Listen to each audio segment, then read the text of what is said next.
Hey, what's going on? No one in here yet, so I'll give it a minute. Even if no one comes on, I'll talk to myself. That's okay, I'm good at it. So, just 1 minute, we'll get started here.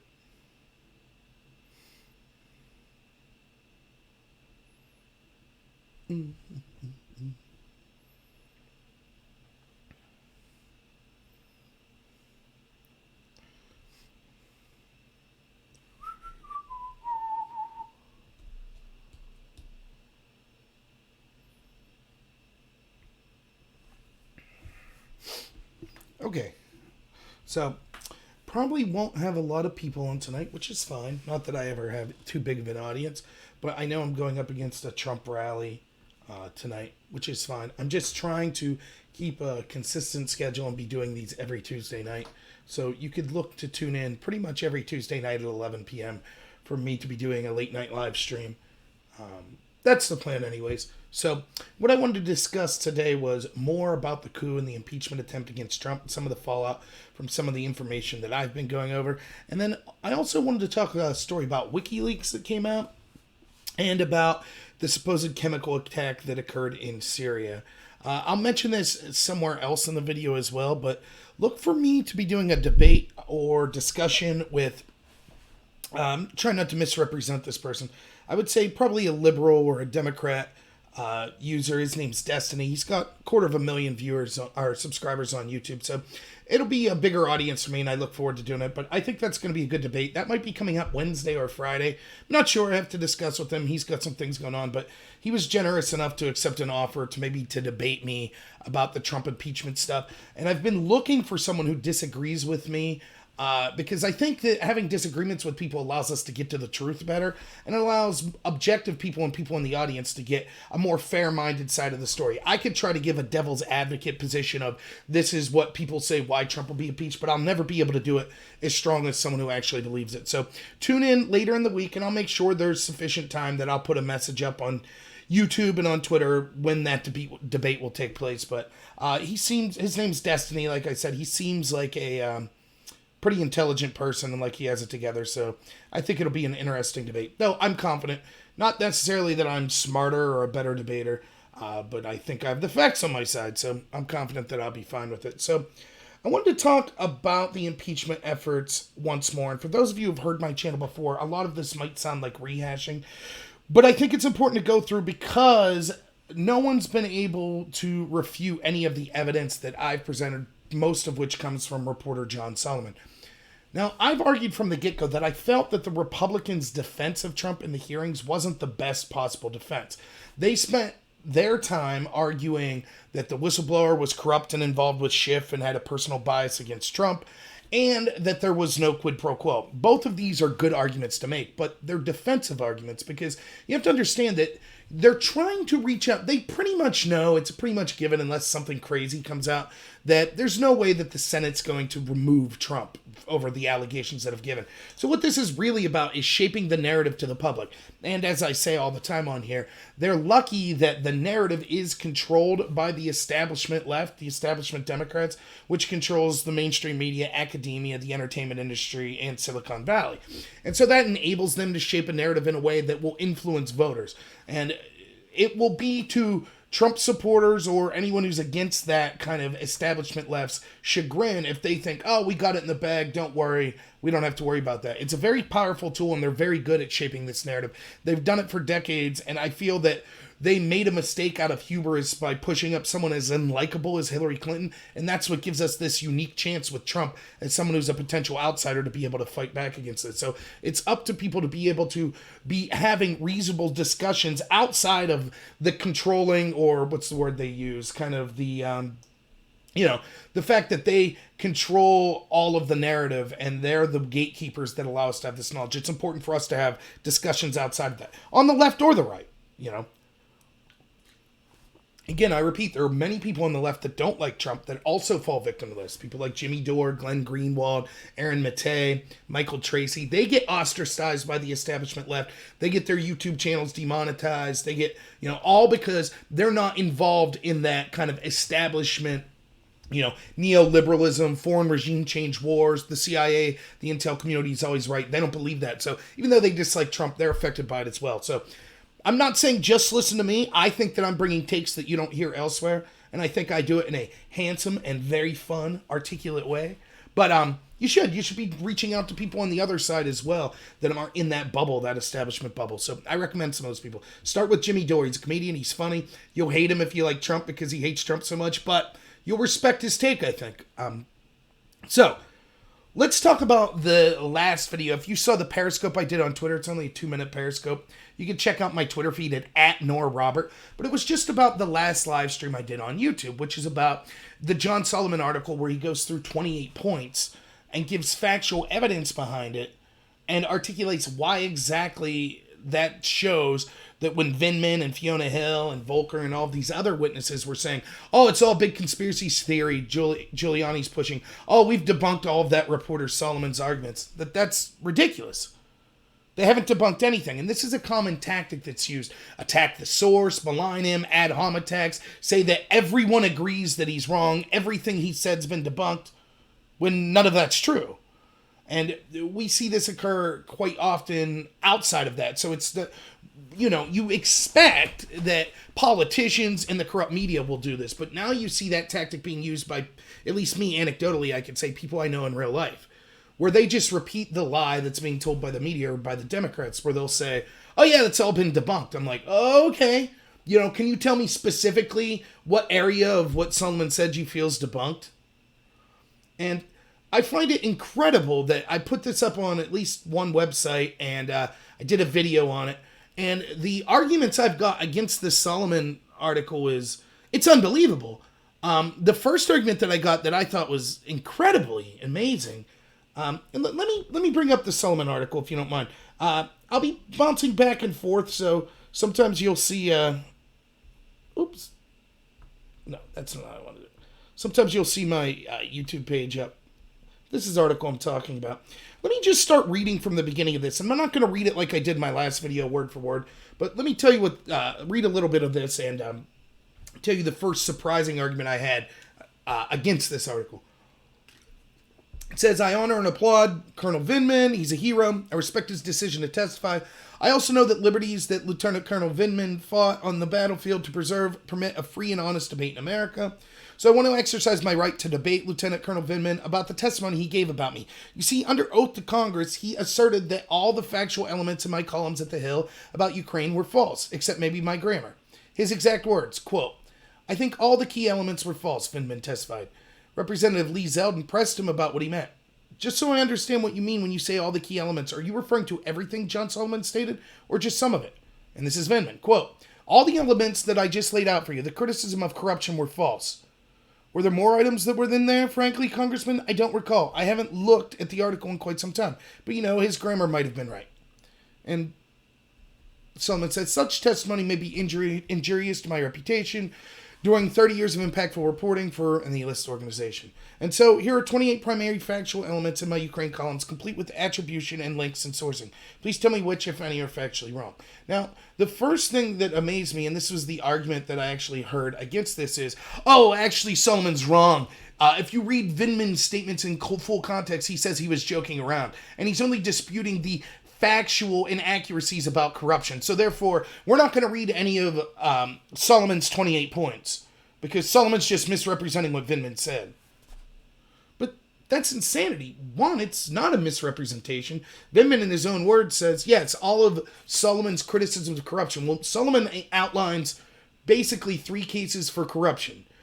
The first is that there was 2016 election interference from Ukraine. The second is that there was all sorts of shady things going on with the Bidens, whether it be Hunter Biden receiving this money, and we'll go through all these, or it be Joe Biden forcing the prosecutor looking into Hunter Biden's company out.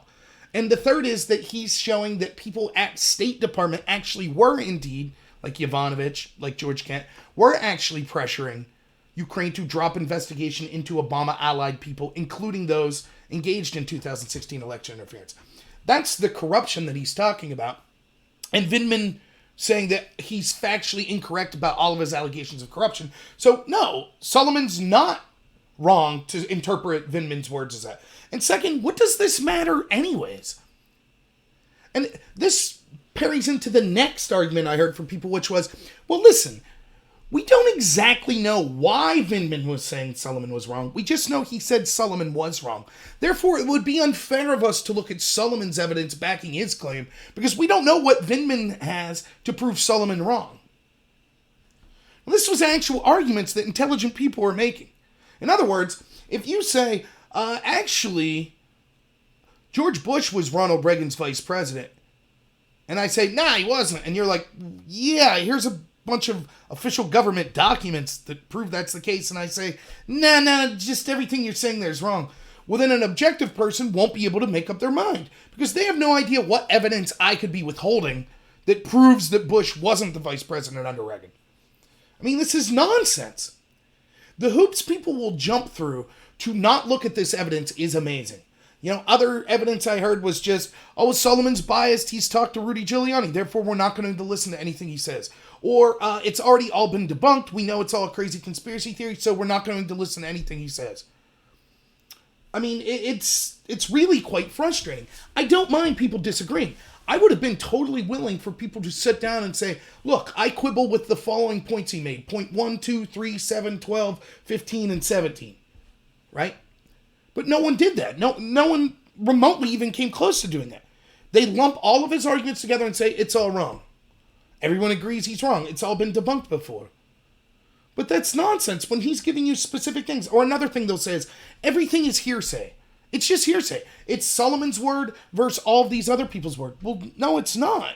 Solomon's giving you specific evidence. Some of it's actual government documents from the Ukraine. Some of it's actual government documents from the United States. Some of it's actual testimony from these very Democratic witnesses from the State Department. But despite that, people just write it all off and say, oh, no, it's all incorrect. Now, I don't care if people disagree. That's fine. And I could read evidence and come to a different conclusion than you. That's true as well. But when you don't touch any of the specifics and you say, no, this is all debunked, it's all a lie, you are clearly, willfully maintaining ignorance. That's what this is about. You haven't been told by your DC masters or the media masters of what to properly think, and so you just ignore it. You just say, no, it's all been debunked. And it's not just the people I know that are doing this. This is what you see Jake Tapper doing when he has an interview with Jim Jordan. And he says, oh, this has been debunked about Biden. By who? There hasn't even been an investigation. They do this constantly. And it's, when someone's engaged in this type of rhetoric, it's censorship. It's not censorship.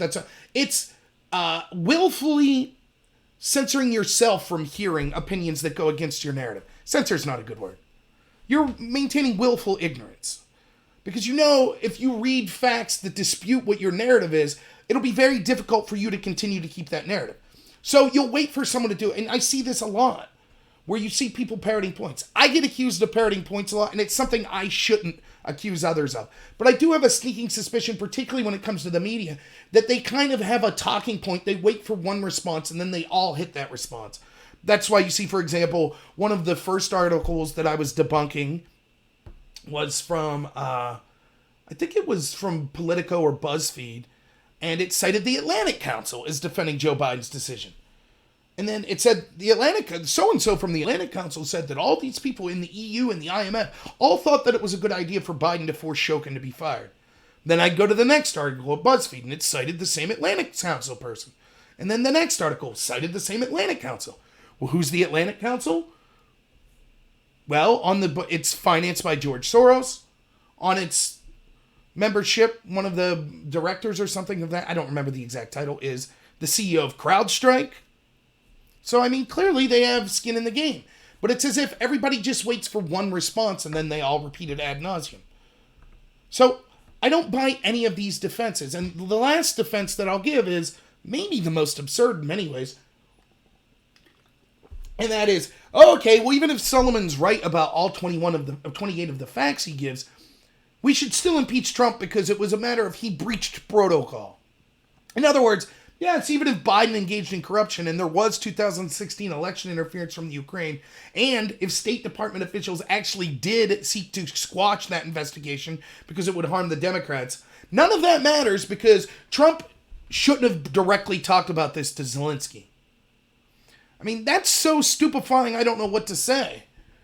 If that's the case the Democrats want to make, yes, we admit we're corrupt and we're trying to bury investigations into ourselves, but you should impeach Trump because he didn't do things exactly how we want him to do. They didn't have a problem when Barack Obama was discussing with allies in 2016 after Trump won the election that they best beware because there's an active investigation into Donald Trump possibly being a Russian agent. No calls to subpoena those phone calls. No calls for Obama to be impeached at that point.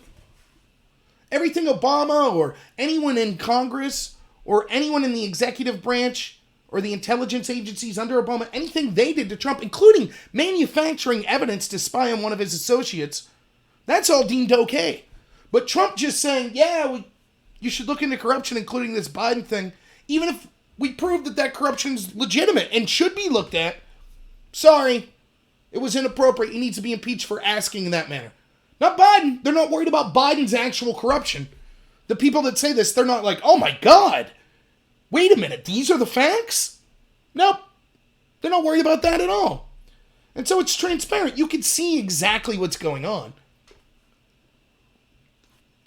Now let's go through these 28 points. Now, all I'll say is if you really want a thorough, in-depth look at this, please check out my last live stream where I go specifically through all of the evidence that's linked here through all 28 of these facts. So I'm not going to do that here because it would be rehashing it, but I'll quickly go through the facts and I'll tell you why that makes it a big deal. Remember, I've been saying the entire time, and I'm one of the only people that I hear saying this, the Republicans are making a mistake focusing on the quid pro quo part of this. My argument from the get-go, from day one, was if there was a reason to investigate the Bidens, and if there was a reason to investigate 2016 election interference, I don't care if there was a quid pro quo at all. We know quid pro quos are used in foreign diplomacy all the time. In fact, it's the norm, not the exception. Very rarely are we giving huge sums, billions of dollars of aids to a country and not asking for things in return. Those things could take all sorts of form. We could be asking for them to fight corruption in their own country. We could be asking for them to be an ally in the war on terror. We could be asking for them to help with human rights abuses or something that would be occurring. In fact, the very defense for the Obama-Biden administration threatening to withhold the $1 billion loan from the Ukraine was, that's okay. That quid pro quo was okay because it was in the best interest of our country, because it was fighting corruption. So the fact that the Democrats and the media say that that's okay proves that it's not quid pro quos that are illegal. What they're saying is Biden's quid pro quo was okay because it was to fight corruption. Okay, case closed then. If Trump has a case that there was a legitimate reason to investigate either the Bidens or 2016 election interference, then his quid pro quo is justified. Now, yes, you could make the secondary argument of, and there also was no clear quid pro quo, unlike with Biden.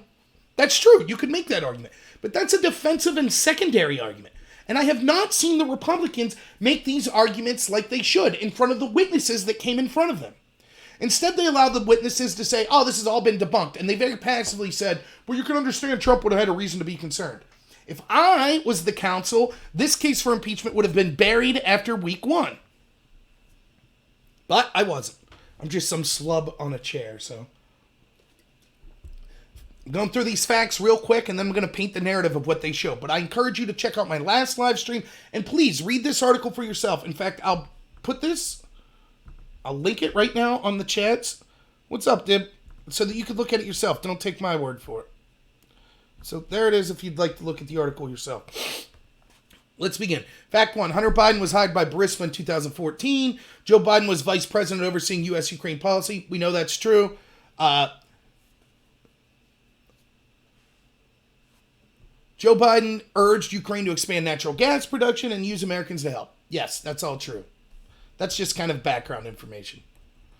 2. Burisma was under investigation by British authorities for corruption. Soon came under investigation by Ukrainian authorities by Prosecutor General Viktor Shokin. We know that's true. 3. Vice President Biden and his office were alerted by a December 2015 New York Times article. Shokin's office was investigating Burisma, and Hunter Biden's role in the company was undercutting his father's anti-corruption efforts in Ukraine. That's true. We know that. The New York Times article is there for you to check yourself if you want. But actually, they asked Joe Biden's office, and someone from his office literally returns their questioning by saying, look, Joe doesn't talk to his son about what's going on with business, and that's all his own thing. But the New York Times article admits we approached Joe Biden's team with this information that this man, Victor Shokin, in the Ukraine was investigating Burisma. So Biden knew about the investigation. Now, this is a big holdup that's given all the time. One of the initial defenses that was given is actually Shokin wasn't investigating Burisma. That's the argument. That he was corrupt, he hadn't done anything, and there wasn't an investigation. But I've argued from the get-go, the Obama and Biden administration would have no way of knowing that. All they knew what was on paper, that there was an active, open investigation. That continued to be on paper even after Shokin was fired. They knew that Shokin was the general prosecutor, the highest prosecutor in the Ukraine, and that on paper he was in charge for this investigation. So therefore, one, even if you could prove technically that Shokin wasn't acting quick enough or had stalled the investigation, there's no way Obama and Biden knew that. And if you say they did know that, then that would show that there was an active investigation going on into Joe Biden's son's company, and somehow Joe Biden and Obama were privy to that active investigation. That seems to me like using your executive authority to get involved in investigations that could benefit you, which by itself would be reason to investigate. And second, we'll find out that actually Shokin was taking steps, as can be proven by actual evidence we could see. Fact 4. Biden and Burisma issue created appearance of a conflict of interest, especially for State Department officials. I refer you to the testimony of George Kent. He testified he viewed Burisma as corrupt and the Bidens as creating the perception of a conflict of interest. His concerns caused both caused him to contact the vice president's office and to block a project that State USAID was planning with Burisma. In addition, Ambassador Yovanovitch testified she too saw Biden's Burisma connection as creating the appearance of a conflict of interest. You could read her testimony here. And if you've been following me ever since this came out, I went through initially, before any of the actual impeachment inquiry began, I went through all of the articles that were defending Biden. And every single one of those articles I could find, every single one, and these are articles defending Joe Biden, every single one said, well, looking back on it, it was a huge appearance of a conflict of interest for Joe Biden to be fighting corruption and calling this guy Zlochevsky and his gas company Burisma corrupt at the same time that Joe Biden's son was collecting huge sums of money from that gentleman. Every single article said this, and you've heard me talk about this is a trick that the media will use. They know that if they could, and this is a trick you could learn also in debate or trying to convince someone. No one wants to believe. Do you ever go to the bar and you hear someone that's like, I've never lost a fight. I can kick everyone's butt. I can take 5 people at once, blah, blah, blah. Like, you get tired of hearing that story. But if someone tells you a story, it's like, look, you know the last 3 times I got in a fight, I just got whooped. But this time, let me tell you about this time. You're more willing to listen to that because it's a little self-humility. It's showing that, well, we're admitting that there's some things going here, but ultimately at the end of the day, there's not corruption. It makes you sound more reasonable. And that's what the media constantly does. They say in the moment, nothing's going on, there's nothing wrong, there's no corruption here when it's their side. But then in retrospect, 5-10 years later, they could look back and say, well, we could see how, maybe there was something going wrong there, but...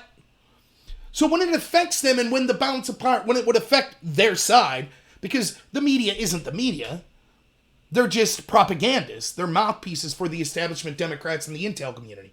That's what they are. So they'll never say at the moment, yeah, something bad's going on here. They'll say, well, yeah, we could see in the past. So that's what every article said. Now, what does that mean? The appearance of a conflict of interest. What exactly is a conflict of interest? Well, that would be that you have multiple roles as a person in life. One of those could be a family role, such as husband or father. And then maybe one's your job's role, such as Joe Biden, vice president. Well, in Joe Biden's job role, he was seeking to fight corruption in the Ukraine, at least supposedly on paper. He was also in charge of either controlling aid that we were given, as is admitted by his quid pro quo that he admitted on camera. There were also instances of them giving aid directly to gas departments in places like Ukraine, China, etc. And then his role as a father, which was his son is then benefiting from that aid. That's the conflict of interest. That as a father, you want to help your son out. Therefore, you wouldn't want a strong investigation into your son's company. But as the vice president, you supposedly want to fight corruption, therefore would want a strong investigation into Burisma.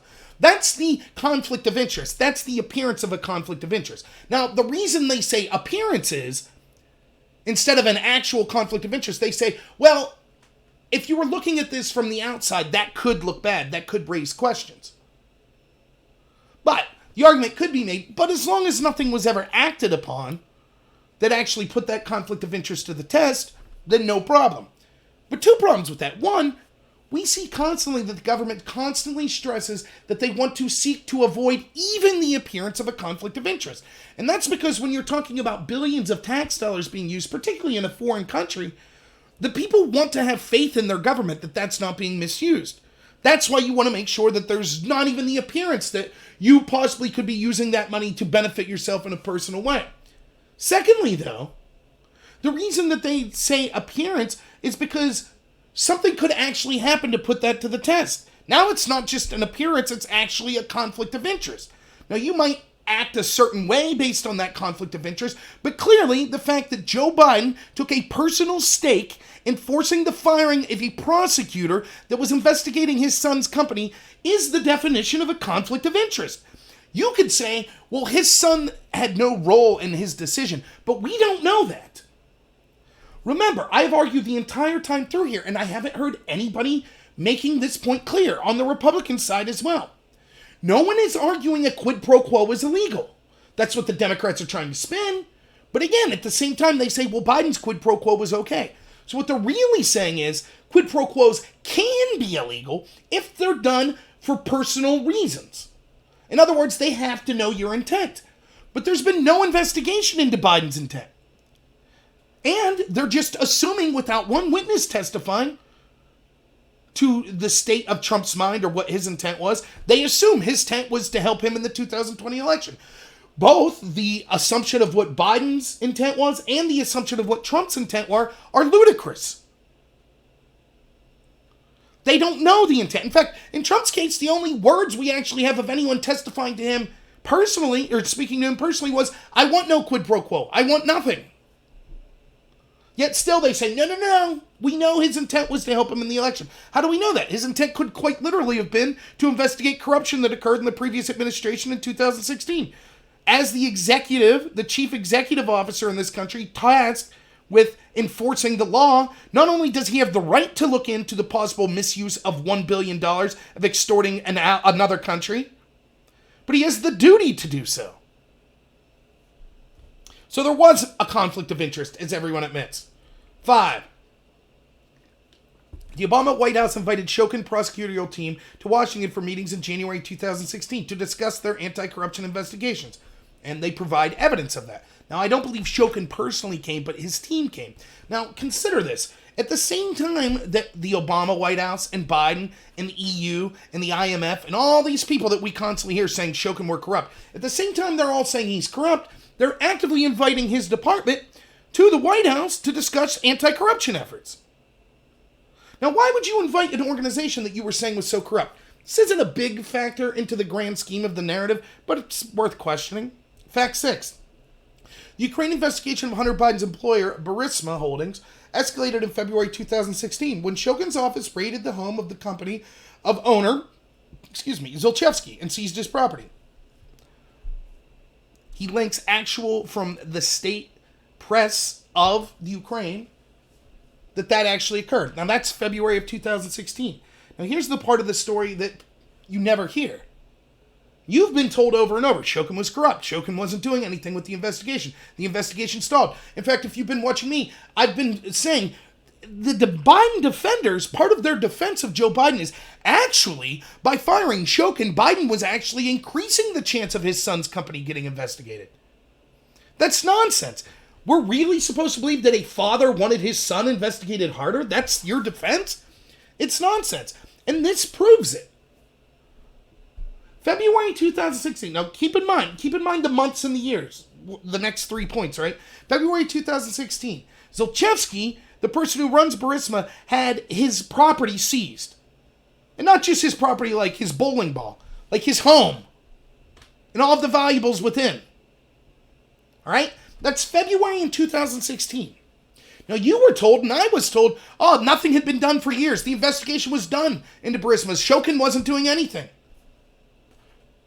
But he seized this property in February 2016. Now, in the United States, if a prosecutor did that to someone who was under investigation, we'd consider that a very important step. We would show that that's actually a serious step forward in potentially turning the screws to try to get a conviction on someone. We're going to freeze your assets. That's evidence of an ongoing active investigation. But for some reason, that part's left out. No one talks about that. They just say, Shokin was corrupt. Everyone agrees. Everyone agrees he was corrupt. Maybe so. That could be true he was corrupt. But it's also true that he was actively going after the owner of Burisma's property. We have proof of that. Two things could be true at the same time. Shokin could be corrupt in different investigations in different ways. That doesn't prove that Joe Biden didn't personally want this guy out because he was turning the screws on his son's boss that was paying him $83,000 a month. You didn't hear that, did you? Not refuted, by the way. No one refutes that point. They just keep saying, everyone knows Shokin wasn't doing anything with the investigation. We have evidence to the contrary. It's just ignored. Now, February 2016, that's when this property was seized. Now let's go to fact 7. Shokin was making plans in February 2016 to interview Hunter Biden as part of his investigation. You can read his interviews and his sworn deposition. Now, let me be honest, because no one will come on and actually debate the facts, I'm trying to be as fair as possible. As I said, look forward to me possibly debating YouTube personality Destiny. He's a big Twitch and YouTube. I believe he'd call himself a Democrat or a liberal. Smart guy, 500,000 followers or 250,000 followers. So maybe he'll be able to give the position better than me doing devil advocate. But what I'll say about this point is I know the argument people will make is we can't trust Shokin, he's corrupt. So anything he said in a deposition or an interview, we just have to ignore. Fair enough. I will proceed forward, skipping fact 7. I'll say, fine. We can't take Shokin at his word, that he was going to investigate Hunter Biden. But I just want to let you know that that is his word. And I'm not one to say, he must be corrupt, so we shouldn't listen to him. I would make the argument that if Donald Trump forced the firing of a prosecutor that was looking into his son's company, and that prosecutor came out publicly and testified under penalty of perjury, I was fired because I was going to investigate Don Jr. or Eric Trump, I'll bet the media would be beating down his doors, as would the Democrats, wanting testimony, saying this person's credible, we need to hear from him. But because it's someone accusing the Democrats, he must be a liar, we can't listen to anything he says. So, anyways, I'll be moving on. But that's where we're at, right? So skip fact 7. We'll ignore that, just for the sake of devil's advocate. We'll ignore that Shokin said he was going to investigate Hunter. We know that Shokin seized Zlochevsky's land and his property in February 2016, so let's just move on from there. Fact 8. Burisma's American representatives, and that's from Blue Star Associates, that's Tramontano, that'll be Beretta, I believe is his name, or Bersetta. These are the lawyers for the defense of Burisma. Remember, that's Zlochevsky's company that Hunter Biden's working for.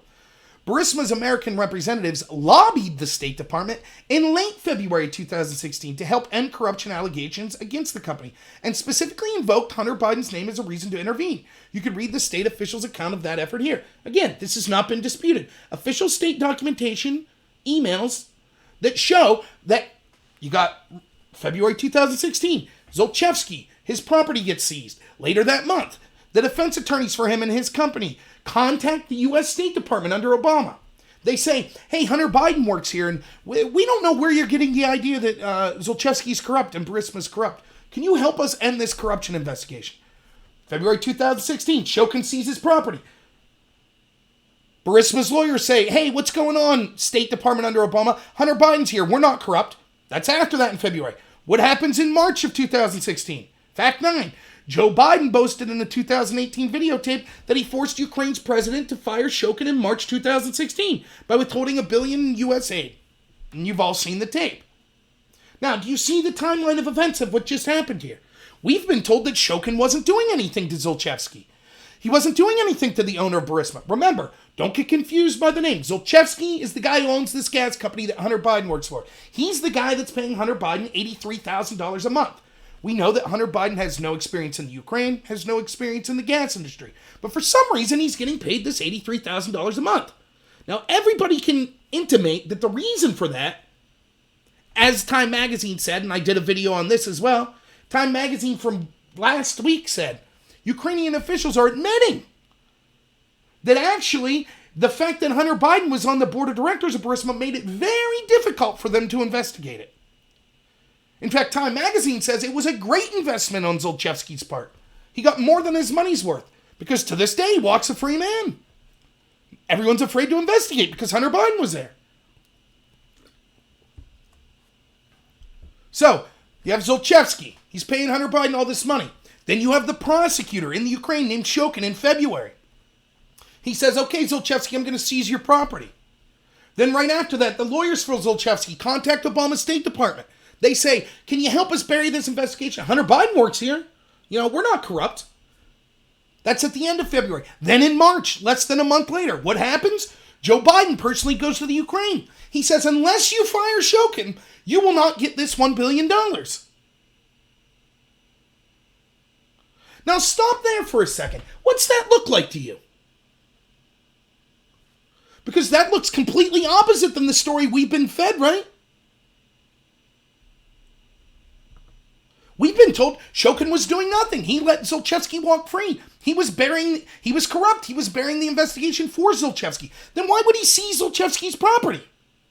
Why would that then prompt defense attorney, if there was nothing happening, what incentive would Burisma's defense attorneys have to reach out to the State Department? Remember, their version, the Obama defenders, the Biden defenders, which is the media, the Democrats, and all the people that are defending him, their version is Shokin wasn't doing anything. Then why would the defense department attorneys for Burisma reach out to the State Department? If I'm not under investigation, I'm not going to reach out to political allies and say, hey, can you help end this corruption investigation? I would have no reason to do that. There is no investigation. If I did reach out, that would probably prove that I felt I was under investigation, which makes sense seeing as how my property was just seized. And so what happens? A month later, Biden forces the prosecutor to be fired. Now, what's the end result of all this? Everyone says it was okay. Everyone said Shokin was corrupt. They wanted him out. Okay. If Shokin was the stumbling block, because remember, all the people that said Shokin was corrupt also said Zlochevsky was corrupt, right? That was the EU. That's the IMF. Never mind all their connections to George Soros and Obama. We have to, if they said it was cool, then it's cool. But that was the EU, the IMF, the Atlantic Council, Obama, Biden. They all said Zlochevsky was this corrupt pro-Russian oligarch under the Yanukovych administration, and he needed to be investigated. All of the witnesses said that too, right? Remember? At the top of this, one of the earlier facts. Yovanovitch said it. George Kent said, yes, Burisma and its owner was considered very corrupt. He gave himself gas contracts while he was in government. He was corrupt. He needed to invest. Everybody said that, right? Okay. So, if Shokin was the stumbling block, and you got him out of there, you'd used a quid pro quo or extortion or bribery or whatever word the Democrats want to use, and you got the corrupt prosecutor out of there, surely then, now, Zlochevsky and Burisma will be brought to justice, right? Remember? I told you, the media was saying, actually, Biden made it more likely that his son's company would be investigated properly. Okay, who got the investigation? It was the NABU.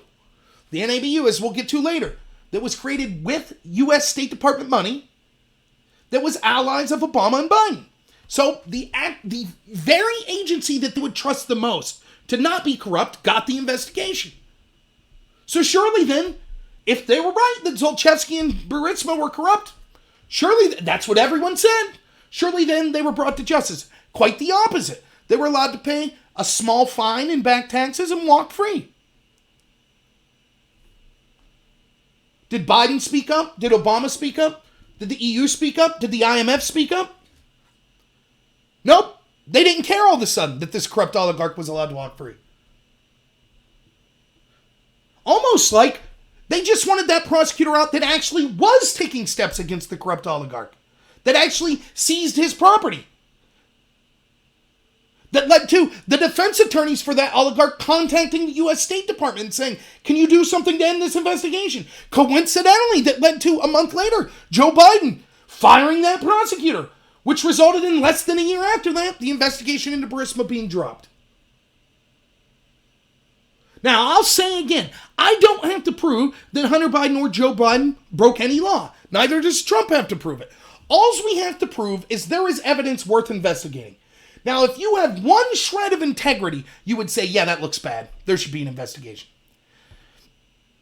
Instead, not one person has addressed any one of these facts. They say, oh, it's all conspiracy theory, it's been debunked. Every one of these 10 facts that I've gone through, or 9 facts, every single one backed by official state documents, official press releases from Ukrainian government and the U.S. government, actual press recordings where we could see the people being interviewed live,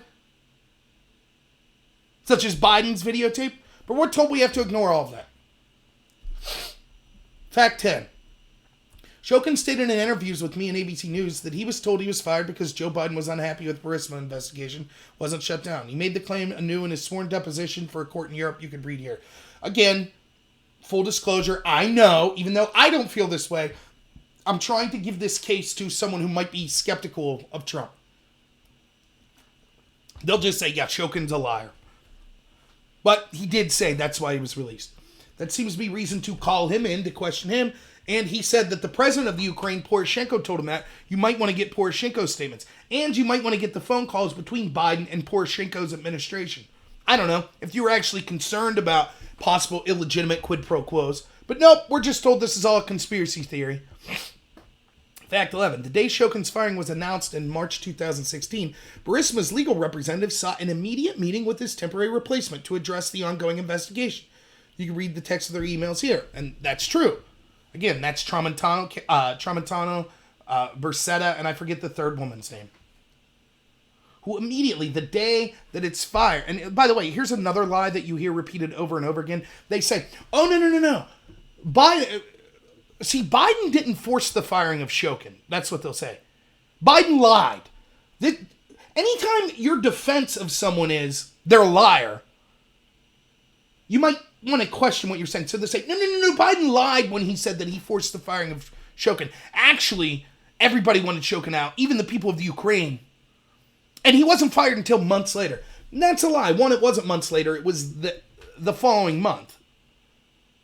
Biden gave his speech in March, and I believe at the end of March, Shokin was fired. And second, it takes a little bit of time. But Poroshenko, the president, was like, all right, we'll get rid of him. And then you had to go through the procedure of having Parliament vote on it. But ultimately, it was a resignation.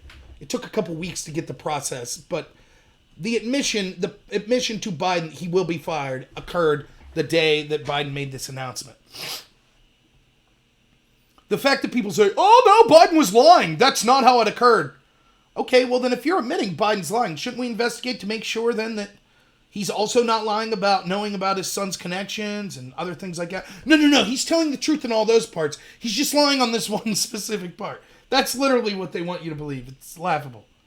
But these documents prove that the day that Shokin was forced out, there was an interim prosecutor put in. His name's Severik, right? And the lawyers for Burisma reached out to the Ukrainian embassy in Washington, D.C. and said, hey, we want to talk to this new guy, Severik. The same day. These are the same Burisma lawyers that contacted and asked for help from the State Department. Right? Don't you think it'd be important to see their communications with the State Department? They reach out for help and remember, their boss's property gets seized. They reach out for help to the Obama State Department. And a couple weeks later, Biden says, I want Shokin fired. Then as soon as Shokin's fired, they reach back out to the Ukrainian embassy, right? You getting it? That day. Okay? Do you see where this is going? Fact 12. Burisma's legal representative secured that meeting April 6, 2016. It's about 2 weeks after. So they saw it in March. They saw it the day he was fired. They saw the meeting. Couldn't get there until 2 weeks. And told Ukrainian prosecutors that, quote, false information had been spread to justify Shokin's firing, according to the Ukrainian government memo about the meeting. The representatives also offered to arrange for the remaining Ukrainian prosecutors to meet with U.S. state and justice officials. And he provides the prosecutor's summary of that memo. So, there's this interim prosecutor named Severik. He finally, 2 weeks after the other guy, Shokin's fired, he gets to talk to Burisma's lawyers. Now, these lawyers have the interest of their owner, Zolchevsky, their company, Burisma, and people that are in that company, such as Hunter Biden. They have their best interest at heart. What's the first thing they say when they meet the new prosecutor? We know that Shokin wasn't corrupt. That actually he was doing the best he could. But this information was spread in the United States to force his firing. And then they say, we have contacts at Obama's State Department. We would like you, Severick, who they think now has the investigation, to meet. They offered to take them to meet with Obama's State Department officials to end this investigation. Now, do you see? Listen to the timeline of what was just said, right? Do you hear this? February 2016 early. Shokin seizes Zlochevsky's property. After that, a little time after that, the defense attorneys for Zlochevsky contact the State Department and say, hey, Hunter Biden works with this company. We're not guilty. Can you help us end this investigation? A couple weeks after that, Joe Biden tells Ukraine, you're not going to get this billion in aid unless you fire Shokin. Then they fire Shokin. That day, the defense attorneys reach out. 2 weeks later, they're able to talk to the new prosecutor. They tell the new prosecutor, actually, people like Joe Biden that said Shokin was corrupt were lying. We know he wasn't corrupt. But we would like to get you in contact with the U.S. State Department to help end this investigation. Now that's damning. Is that proof of corruption? No. But that's evidence that needs looked at, certainly. Anytime Trump does anything little, we need to call in everyone who even had secondhand knowledge of it. We need transcripts of the tapes. We need transcripts of the calls, right? We want to know what he said to Giuliani. We want to know what Giuliani said to everyone. But here we have people admitting, yes, we reached out to the State Department. Yes, we could get you in contact with the State Department. They're throwing Hunter Biden's name around. Then Joe, 2 weeks later, just happens to demand the firing of this prosecutor. And the case just happens to get buried once it goes to an agency that's allied with Biden. None of that, not one of those points has been remotely debunked. And again, I encourage you, go back and check out my live stream on this. I go through all of the background evidence. This isn't just Solomon saying, I heard this. He's presenting the actual evidence behind his position. Now, I said repeatedly during the impeachment hearings, when they'd say Solomon lied or Giuliani's lying, it's all been debunked. What? Tell me, what's been debunked? They didn't give specifics, did they? They just said it's all been debunked. It's been debunked.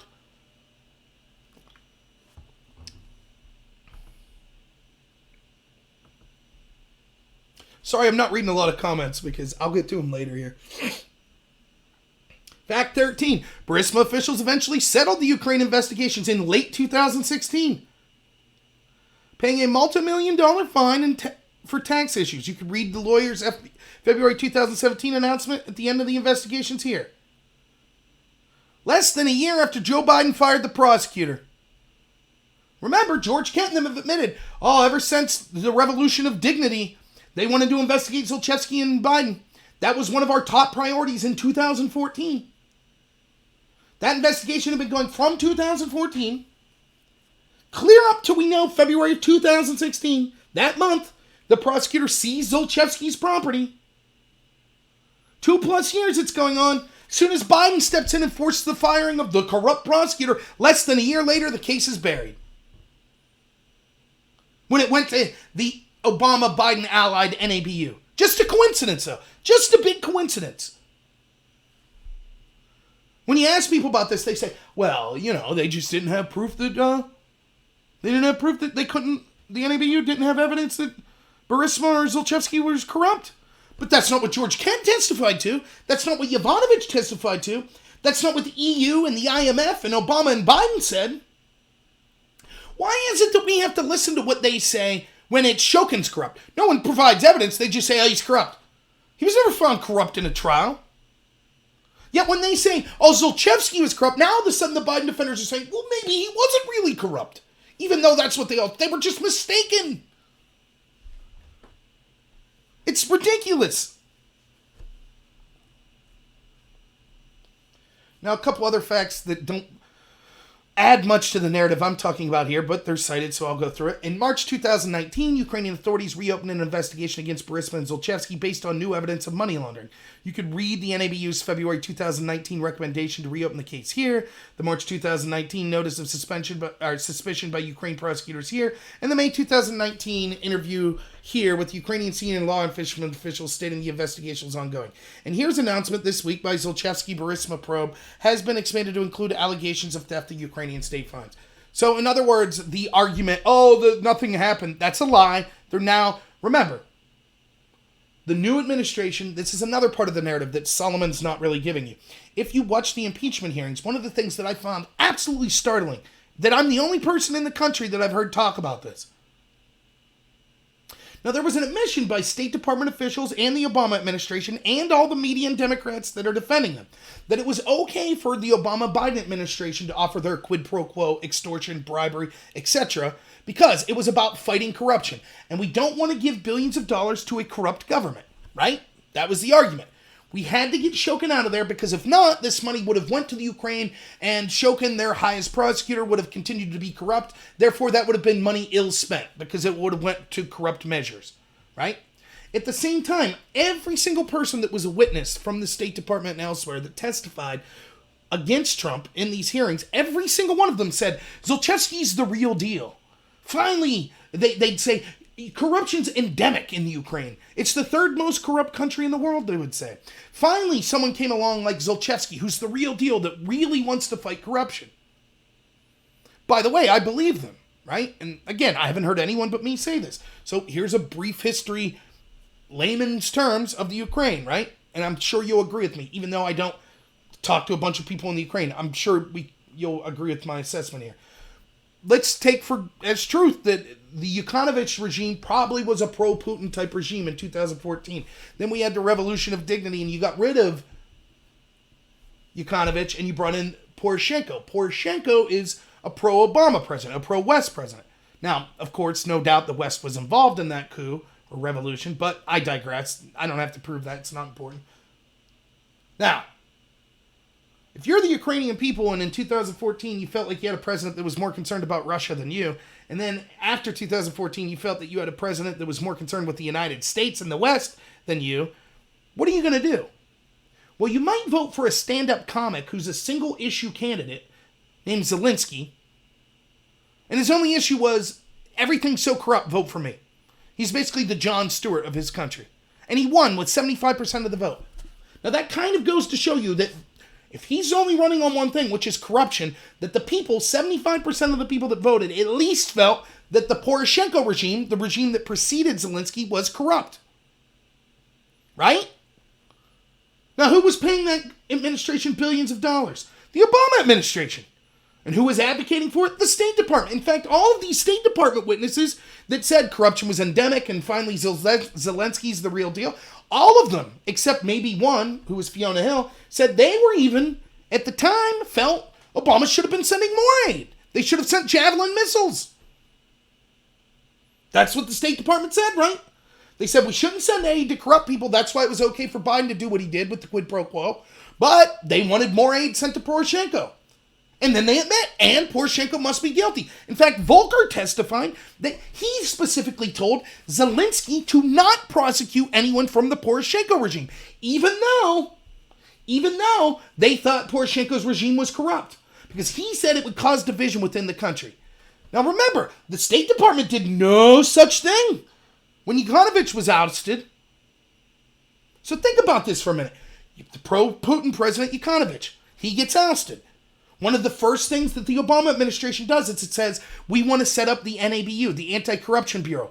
One of their jobs will be to go to corrupt oligarchs under the Yanukovych administration and hold them accountable. Right? Makes sense? But then all of a sudden, when this new Zelensky administration comes in, the same State Department officials are advocating against prosecuting the past government's corruption.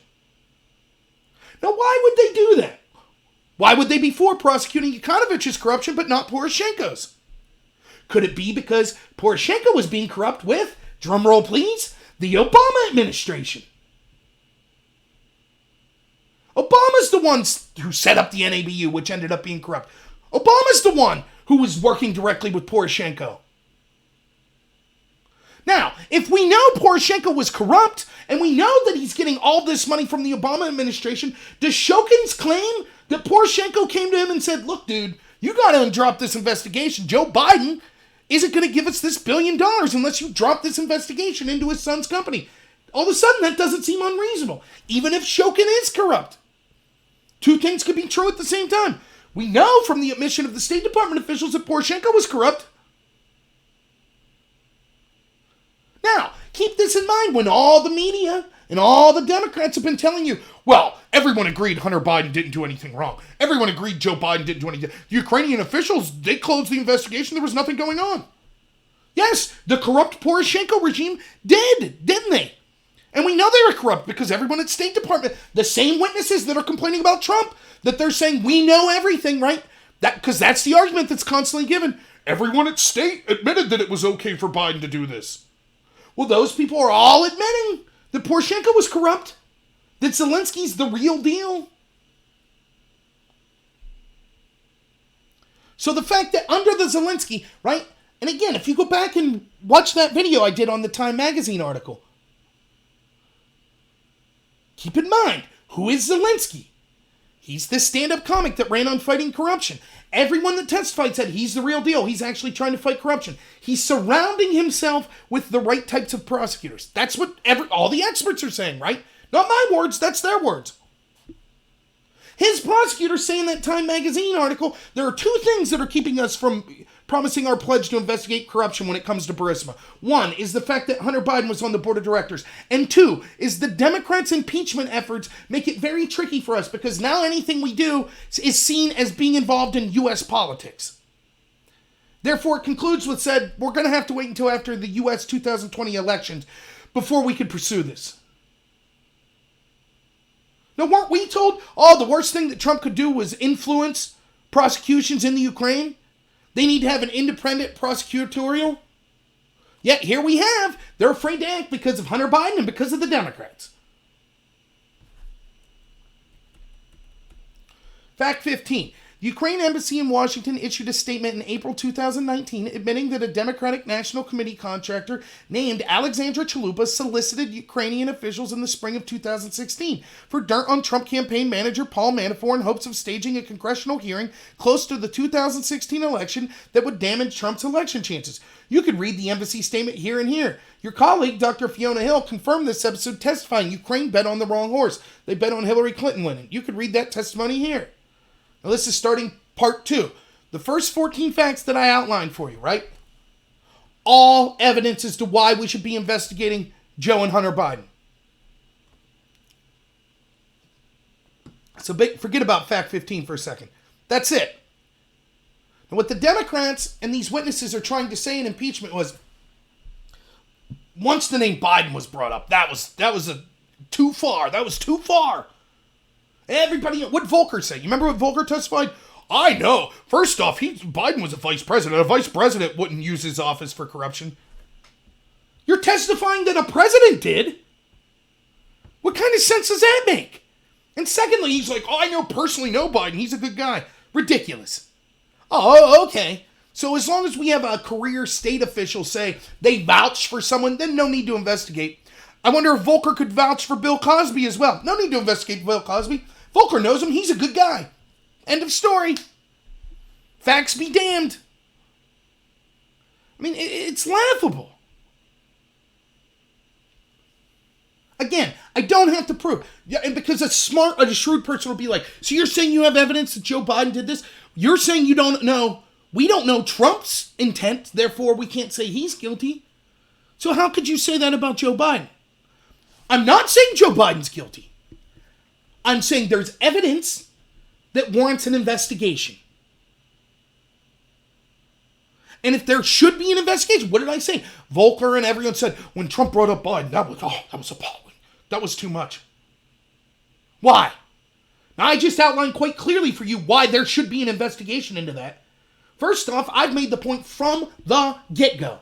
Anytime an executive branch official threatens to use congressional-approved aid in large sums of U.S. taxpayer dollars in order to force a prosecutor to be fired that happens to be looking into a family member's business, there should be an investigation, period. I don't care if your name's Biden. I don't care if your name's Bush, if your name's Trump, if your name's Obama. I don't care if you're Republican, if you're Democrat. I don't care if everyone in the EU said, yeah, we supported that firing. I don't care if Rachel Maddow and Anderson Cooper and Rush Limbaugh and Sean Hannity said, yeah, we wanted them fired. I don't care. You can't have the executive branch threatening to withhold taxpayer money to force prosecutors to be fired that are looking into their family. That's ridiculous. Everybody knows it. If it was Trump, there would be an investigation. Everyone knows that. But they act like, oh, but we know Biden's a good guy, so not only shouldn't there be an investigation, to suggest one is criminal. That's nonsense. I've outlined the case. John Solomon has outlined the case. Why an investigation into Biden's is warranted. So all the vapors that everyone got, oh my God, he used the word Biden. Oh, that was too much, is ridiculous. And the other argument that people will try to make here is, well, he could have went through the proper channels. Ridiculous. That is the proper channel. The first conversation of merit that he had with the president of another country, he didn't demand, he didn't say quid pro quo. He said, look, dude, you need to look into this corruption. Forcing a prosecutor to be fired. What'd Zelensky say? Remember, at the time of that phone call, we know Zelensky had no idea that aid was withheld. He was totally on board. Yep, I agree. Why wouldn't he be? The guy ran against corruption. How would you feel in the United States or whatever country you're from if China came in and said, you know what, we were going to give you disaster relief aid for the hurricane that hit your country to the tune of $1 billion. But not until you fire your head prosecutor who happens to be looking at one of our Chinese government's businesses. How do you think that would fly? You think the American people would be like, that's cool, we should bow down to China's wishes? I don't think so. I think me and you would be like, what? Since when do we take orders from China? And I think if I was elected president after that happened, I'd say, I want to know what went on. We're not China's toy to be tossed around. We're our own country. We listen to the voters of this country. That's what Zelensky's doing. He's not beholden to the United States. Sure, he's got to play ball. He wants that money. But I would be rightfully upset too. Why? Wait a minute. We fired a prosecutor just because the U.S. said to? I want to make sure that was legit. That's facts 1 through 14, none disputed whatsoever. Now, fact 15 that I just read you here, right? There's two separate things when it comes to the idea of Ukrainian election interference, right? Part one is, was the Democrats seeking to get dirt on Trump from a foreign power? In this case, the Ukraine. There is certainly enough evidence to warrant an investigation. Now, full disclosure, I have argued that I don't care about this from day one. I don't care that Don Jr. reached out to Russians, what he thought was Russian, to get dirt on Hillary Clinton. I don't even care that Hillary Clinton reached out through an intermediary to a former British spy to get dirt on Trump from Kremlin officials, which is what happened. I don't care about any of that. Politics is a dirty game. You want to reach out to foreign people and try to get dirt on your opponent? Fine. It's what you do with that dirt, or what you promise to get that dirt, that could be potentially problematic. So, if you reach out and you say, government of Ukraine, or government of Russia, if you help me win this election by smearing my opponent, I promise to give you X. That's a problem. That's criminal. That's something that I think warrants investigation. But that's not what Trump was accused of, and that's not what Hillary was accused of. So my take has been, I didn't think any of this was a problem in the first place. But my take doesn't matter. Because the take that won out was the take that said, oh, no, you can't do that, and therefore we need to have a 3-year investigation against Trump. That's the take that won. Okay, well, it turns out that there wasn't anyone in Trump's campaign that was illegally conspiring to get dirt from Russians against Hillary. But we have a substantial amount of evidence that there was someone from the DNC that was illegally conspiring to get dirt on Trump from Ukrainians. Therefore, what have I said if you followed me for a while? All I want is equal application of the law. That's it. You decided there needed to be a 3-year investigation into Trump over these exact same allegations, so why shouldn't there be an investigation at this point? Didn't matter that Trump never got the dirt, right? We know Don Jr. never got dirt from a Russian. We know that. Didn't matter. People, the media still said it's treason or it's a crime, or you remember Schiff and all that. We've seen the evidence. They're going down. Don Jr. is going to be locked up. We heard that. They still say the only reason he wasn't locked up was because he was too stupid. That's still a crime. I hear that all the time. Okay. What about this situation with Chalupa? That's not worth investigating. That's not a big deal. We actually have more evidence with public admissions from the Ukrainian embassy. Yes, she reached out to us looking for dirt. We told her no. From the actual embassy in Ukraine. Now, you might say, but we have no proof that that embassy is telling the truth. Perhaps so. Was there an investigation? Nope. In fact, the idea that there's possible 2016 election interference from the Ukraine has been laughed off by every one of these witnesses from the State Department. There's no need to investigate it. It's all been debunked, they said.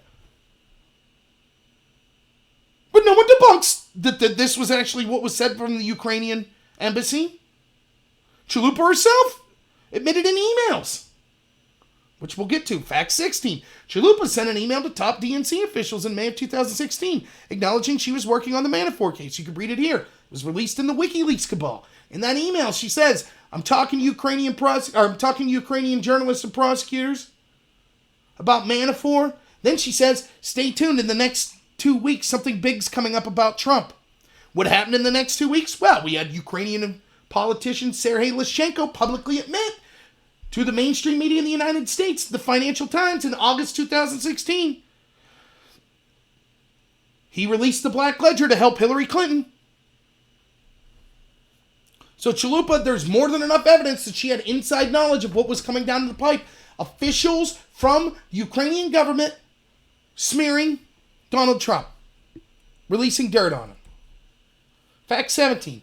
Ukraine's ambassador to Washington, Valery Shiley, wrote an op-ed in The Hill in August 2016 slamming GOP nominee Donald Trump for his policies on Russia, despite the Geneva Convention requirement that ambassadors not become embroiled in internal affairs. You read the op-ed here, you read the Geneva Convention here, and Yovanovitch and Hill both said this was unprofessional. I gotta be honest with you, I'm not that concerned with Fact 17. Technically, maybe this violates the Geneva Convention, but full disclosure, I don't really care. Yeah, an ambassador said she was kind of PO'd at some of Trump's comments about Russia and the Ukraine. No biggie. I don't think it's a big deal. I understand the Republicans want to focus on this, and weirdly enough, they spent more time focusing on this fact than any of the other ones. That's small potatoes. But, I mean, technically, maybe it violates the Geneva Convention. I'm just telling you, as an individual, I don't think that's a big deal. Fact 18.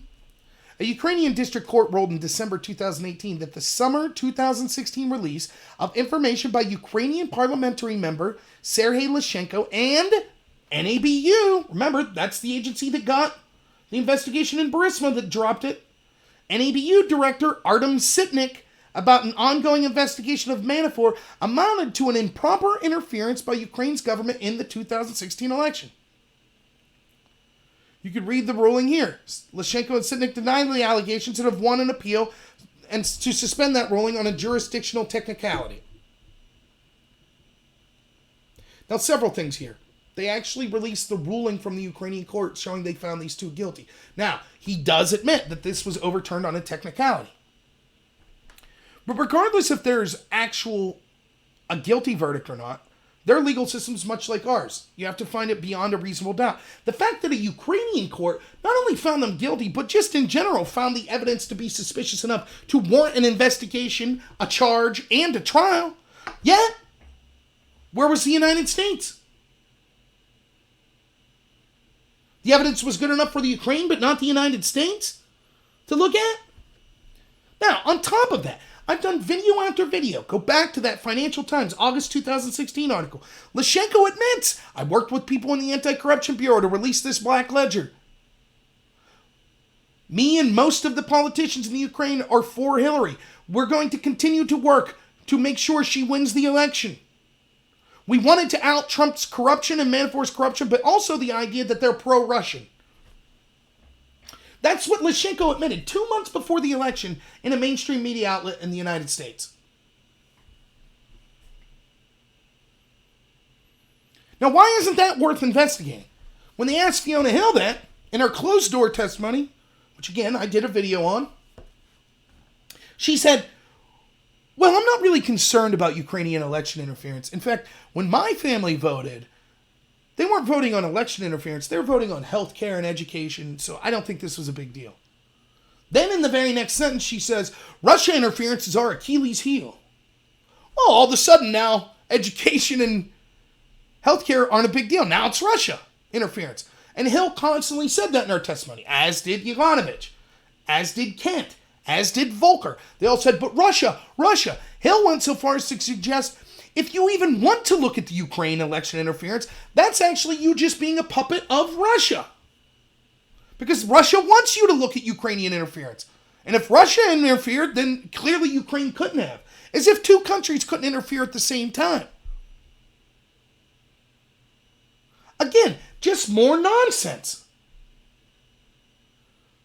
What is this all about? The whole thing's about the Democrats seeking to criminalize investigations into their own corruption.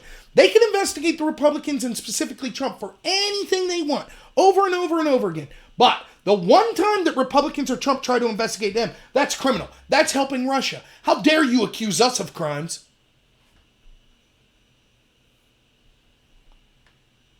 One of the specific things that I think Holmes, when he testified, it could have been Hill though, but it was one of those two. They said, there's allegations that Artem Sitnik, the director of the NABU, admitted on tape to trying to help Hillary, but that's been debunked. That's not been debunked.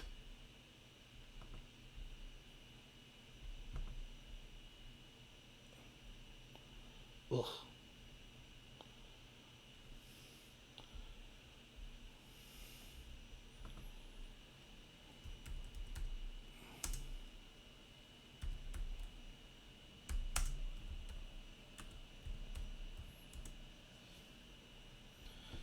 I'll bring up the video for you real quick here, hopefully.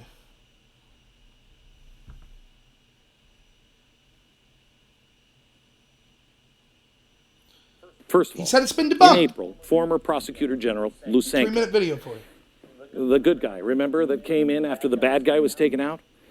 He decides to give an interview with Ukrainian media.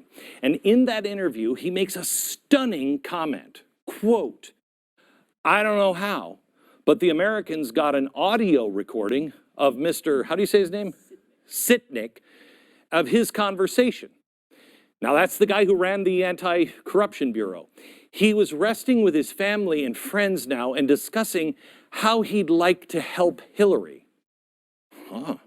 So the guy who was in charge of the anti-corruption, they caught him on tape talking about how he'd like to.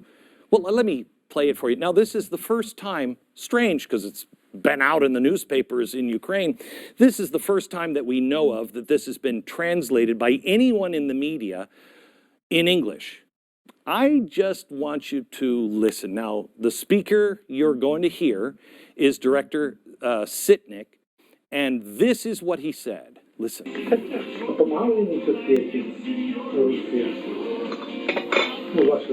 Я думаю, що так. Я ж йому дуже не йому, а Хіларі допомагали. Тоді ви там трошки шатнули, да. Ні, це так пишуть там. Ну, мені кажуть, що Хіларі погано було, не дуже. Wow, Clinton Foundation. Ну, я наскільки пам'ятаю, ви говорили, що для нас навіть не було ближче Хіларі. Ні, Трамп же ж він чисто, в нього внутрішні питання домінують над зовнішніми.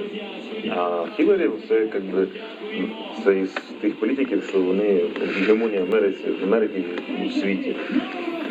Для нас, якби, це так лучше. А для американців лучше так, це те, що Трамп робить. На зараз ці американські страховці, це баба, мужик. Ми ж оприлюднили питання про Манафорта, якого посадили. Манафорт ж був керівник цього вищого штабу Трампа. Ну, я ж тоді це сторонивий час, в тому числі за те, що проходили початку бухгалтерію, посадили там, що 80 років заповнювали. І для Трампа барабан, тому що система працює чітко. І коли це були вибори, за неділю до виборів, FBI поновили розслідування відносно Хіларі. У неї рейтинг упав на 7%, і Трамп натяжкою переміг. Я так не можу зрозуміти, що Трамп воює з FBI, і каже, що його доганяють. Якби не FBI, то він би не був президентом. У них Хіларі погасили рейтинг на 7%.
Should have checked earlier that I had no audio, huh?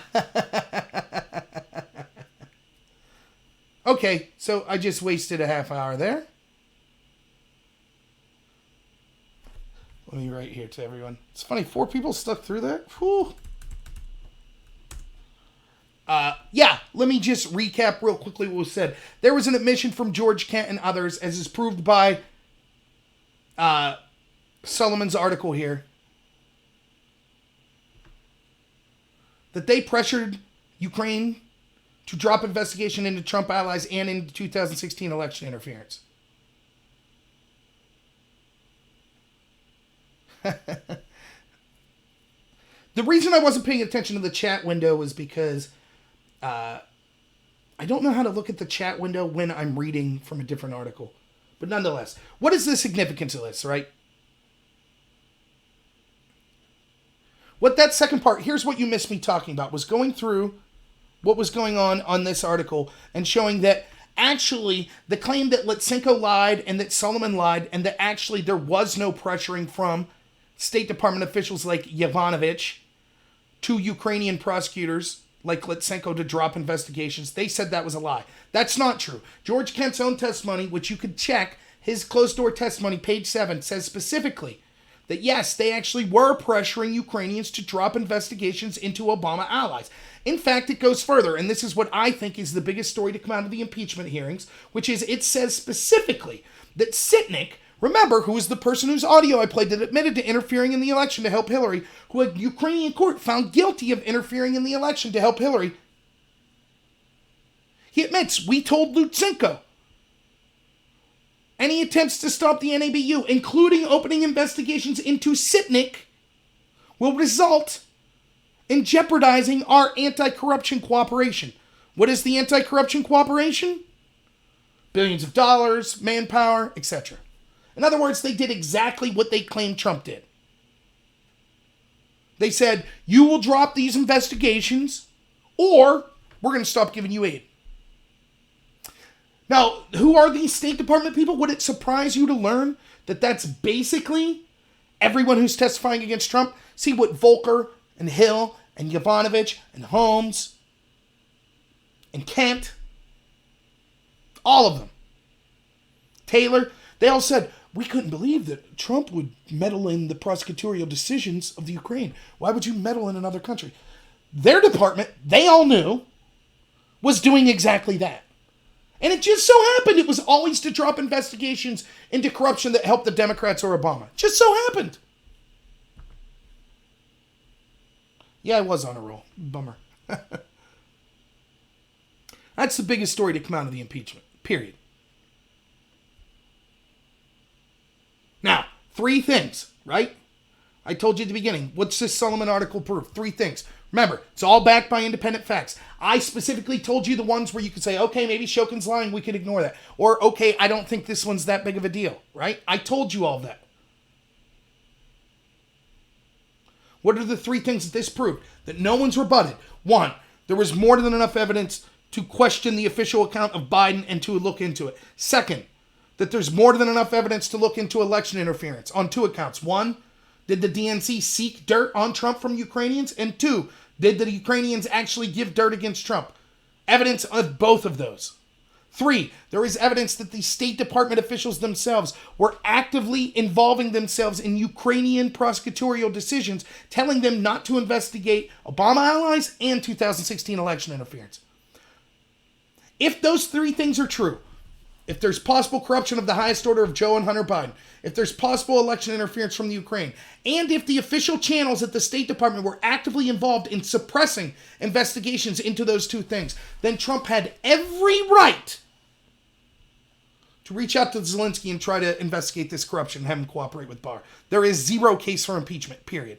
None of that has been debunked at all. No one has talked about the specifics. Instead, they've just all said, oh, Solomon's a liar. Oh, that's all debunked. It's funny, I can keep 4 people listening when I wasn't having volume. Now people are leaving now that I can talk. Maybe that says something about me.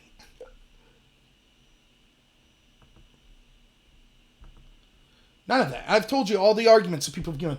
Oh, it's all been debunked and blah, blah, that doesn't prove anything. I'm hoping if I do this debate, again, for those of you who didn't hear it, a bigger Twitch and YouTube streamer named Destiny, he's kind of a Democrat, might be debating me this week on this, maybe Wednesday or Friday. I'm hoping that he actually gives reasonable people could disagree. Maybe he'll look at some of these facts and say, I disagree with this, and that way. But to just wholesale say, I'm not going to listen to any of this, proves that you're not interested in the truth. That's true of the people that I presented this info for that have said that. That's true for our media. That's true for the Democrats. They don't care. They don't care. They are transparently for corruption. As long as it's their side. They are against any investigation into that corruption. So that's what's going on with there. Real quick, I think that, again, I cannot stress enough that the Republicans are not making the best case to defend Trump on this. And it's important to make the best case to defend Trump because it's not just about Trump. It's about a coup. It is about the establishment. It's not even about Democrats versus Republicans. It's about the establishment saying, we've ran stuff for so long, and we don't want someone coming in and meddling with that. You're not going to investigate our corruption? You're not going to be able to achieve anything? We'll remove you from office. We'll do everything we can to make sure you can't govern properly if you don't bow down to us. Remember what Chuck Schumer said on national TV on Madhouse show? Trump's making a mistake not bowing down to the intel community because they'll find 6 ways from Sunday of getting back at him. Well, it's true, as we've seen. So the Republicans did not do a great job.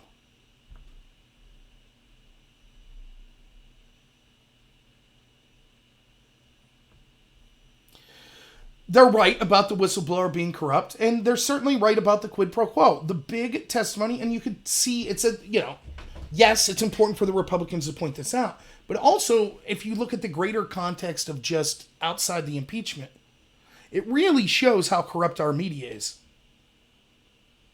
Where Sondland's testimony was the big bombshell for them, right? Oh, what a bombshell. He admitted quid pro quo. Only once the Republicans got to talk, it was like, so actually, Trump told you no quid pro quo. Yep. We have one witness that testified who claimed to have talked to Trump. And he was adamant that Trump told him specifically no quid pro quo. Now, this is either just straight up being ignored, which is 90% of the media and Democrats, or some more shrewd ones will say this. Well, Trump knew that he was in trouble, right? He knew that there was going to be this investigation, so he specifically said no quid pro quo. We've had presidents lie before, they'll say. So then we can't take Trump's own words. We have to take people's words that were interpreting the actions of Giuliani that they thought were Trump's own plans. It's ridiculous. I feel that Trump meant that he wanted a quid pro quo. That's garbage. That's not evidence of anything. They might as well contact me and say, what do you feel Joe Biden was doing? Well, I feel Joe Biden was trying to get the investigation into his son dropped. Okay, good enough. They'd say, no, you need evidence.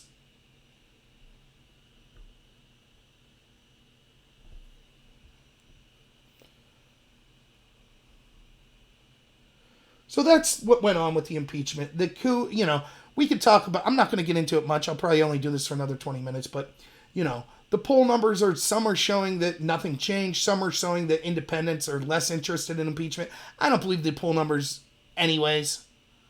The media controls the narrative. It's a self-fulfilling prophecy. It's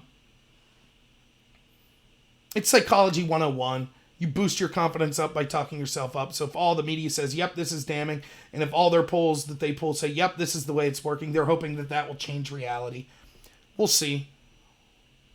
But I lament that I feel the Republicans could have done a better job defending Trump. Now there's going to be judiciary hearings on it, which it turns out the witnesses they're bringing in the judiciary starting, I think, next Wednesday are all going to be lawyers that are going to tell you, well, we don't have any firsthand information of what happened, but we're going to tell the American people why what they've already heard is a crime. Which is more nonsense. So I don't think the Republicans did the best job, but I certainly think they did enough that the Republicans didn't sell, or that the Democrats didn't sell their case well enough. Now, the other thing I wanted to talk about tonight, and I'm not going to have time to get into this significantly, is WikiLeaks. WikiLeaks released a whistleblower accusation from the OPCW, which is kind of like the International Organization Against Chemical Weapons. They're the ones that are in charge of the investigation anytime there's an alleged use of chemical weapons. This comes from the UN. Okay? A whistleblower from that organization reached out to the heads of that organization in the EU in a report that basically then wasn't made public until WikiLeaks published it, which showed exactly what I said and was being reported by other like-minded people as me back when Trump foolishly attacked Syria for using chemical weapons. What did I say? It was a huge black eye for Trump as far as I was concerned. Thank God he restrained himself to not doing anything more. Remember, 3 or 4 days after this alleged attack, we were bombing. I said, I don't trust the intel community at all. Here's something I want. Before we bomb people, and I'm not a super hippie. I'm not a peacenik. I'm all for eradicating ISIS. I'm all for eradicating Al-Qaeda. You know? I want to save as many American soldiers as possible, as much of our tax dollars as possible, and as many innocent people around the world as possible. But certainly, if we're challenged, if I was president, I would have the Theodore Roosevelt. Walk softly, carry a big stick. I would leave countries know, we want diplomacy. We want to work with you. But if we ever have to strike, it will be so severe that no one will ever mess with us again. Right, and Trump did quickly pull back, but still it was a mistake to launch those bombs. And we know if it was Hillary instead of Trump, we would have had boots on the ground. It would have been a war. But now what's the report say? I said, I don't trust the intel community. And I had people telling me, oh, you've been an anti-Trumper, a never-Trumper all along. You were in disguise. Are you kidding me? I've been doing videos almost every day defending the guy. Before I was doing videos, I was doing blog posts. You know? I'm not a cult of personality. I'll call Trump out when I think he did something wrong. The deficit spending's wrong. The bombing Syria was wrong. A lot of his tweets, if he's going after someone like Rosie O'Donnell, it's stupid. I'm not going to just agree with everything he does. If he does something I don't like, I'm going to call him out. I didn't like bombing Syria. And I told Trump supporters, I said, on one hand, you're distrusting of the intel community because they were spying on Trump, they're corrupt, they're out to get Trump. But on the other hand, as soon as they say bomb Syria, all of a sudden, oh, we can't question them. Did that make any sense? That doesn't mean they're wrong. But I'd like to see proof. And now it turns out they didn't have the proof. Now it looks like the OPCW and the intel agencies that both were convincing Trump and other countries to respond to Assad in Syria were lying. They were covering up the truth, which is basically there was no chemical attack. And there were reporters at the time that were actually interviewing doctors saying there was no chemical attack. I reported on this. I was talking about this. No one wanted to hear.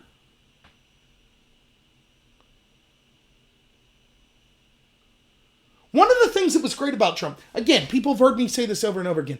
I voted for Trump because I thought that he was the best chance we had at fighting back against the deep state and this corruption.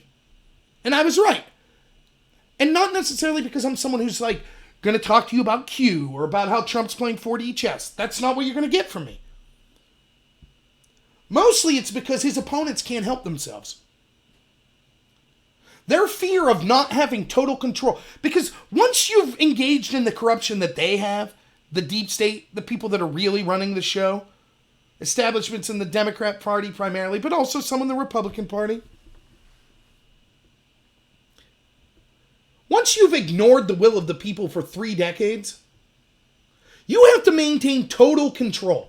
You have to control the media, academia, you have to control Silicon Valley, you have to control the entertainment industry, you have to control all the levers of power.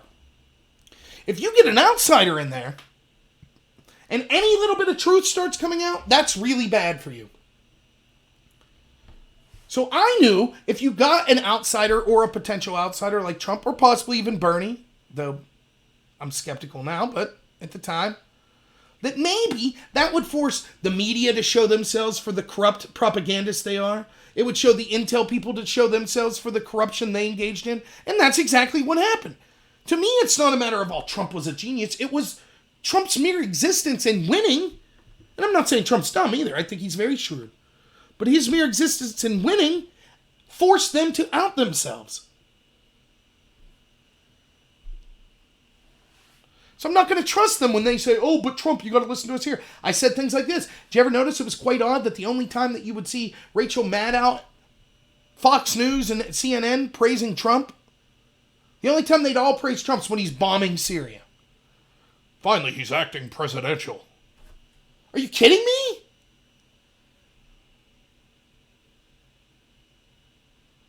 Now, this might make me sound like a shill for Trump, but I don't think it's his fault. Who can he trust? So he's all these people telling him, hey, Assad, it was Assad, it was Assad. He says, okay. He doesn't have people like me that are like, don't trust these intel people at all. At all. Not a damn word. You wait and see proof with your own eyes that you could then send to independent people to cooperate, because these intel people are corrupt. Every single time. Name me one time that they've advocated like bombing or regime change that worked out. Name me one. Iraq, lie. Afghanistan, disaster, still there almost 20 years later. How about let's go back further. Overthrowing the Shah in Iran? Yeah, that worked out well. How about backing Fidel Castro in Cuba? Yeah, that worked out well. How about arming the Mujahideen, aka Taliban, in the 70s? Yeah, that worked out well. How about Libya? Yeah, that worked out well. How about Vietnam? Yeah, that worked out well. Are they ever right?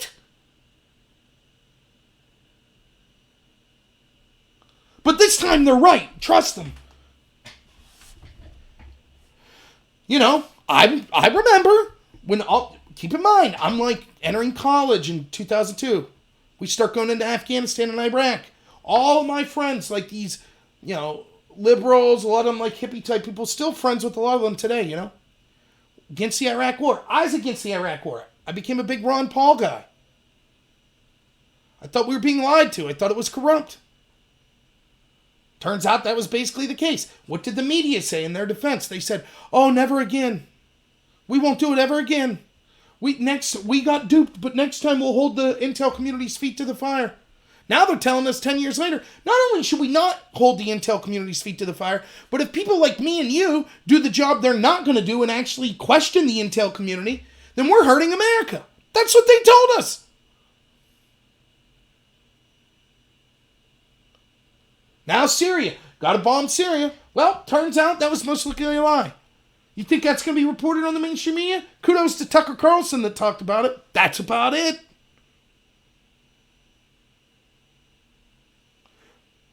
What happened? At least you'll hear a few people on the right that are against these wars, like me, Ron Paul. Tucker Carlson will report it.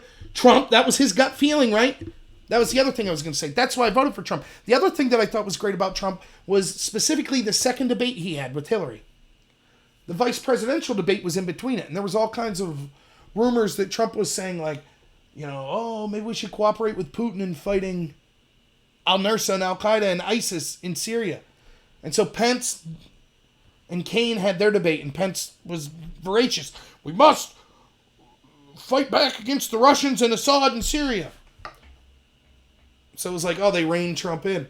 Then Trump, comes out for his next debate with Hillary. What's he say? He's like, I don't understand why I ain't working with Russia. I thought ISIS was the big enemy. Why aren't we working with Assad and Russia to get rid of them? Yes, exactly. That doesn't mean Assad's a good guy or Putin's a good guy.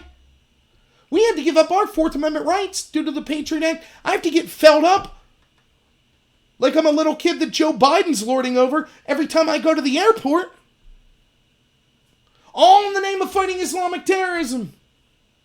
But we have to help the Islamic terrorists fight Assad and Russia? What sense does this make? Yeah, and you're actually right, Chair, right? That's exactly the point. Intuitively, why would Assad, who's finally basically just won the war, why would he then all of a sudden be like, okay, the only chance I have of losing at this point is international consensus to take me out. I've basically won. I've beaten back all the rebels / terrorists. And see, now I don't know. You know what I'm going to do? I'm going to gas my own people. Screw it. It didn't make any sense from the get-go. Every time it looked like the conflict was finally ending. Oh, a gas attack. Assad did it. Need to bomb him. I mean, it does take a genius to figure out what's going on there. So the very least you should ask for is like, can we see some sort of proof that happened before Americans, soldiers, the best of us, have to go over there to die? Or before we drop bombs on innocent people over there? I mean, is that too much to ask before we start killing people? Do we just see some kind of proof? Nope, we didn't have time for that.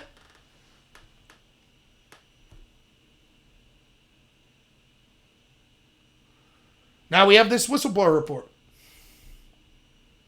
Is it true? Probably. I believe it. It makes sense. But maybe not. You could choose to be skeptical. That's fine too.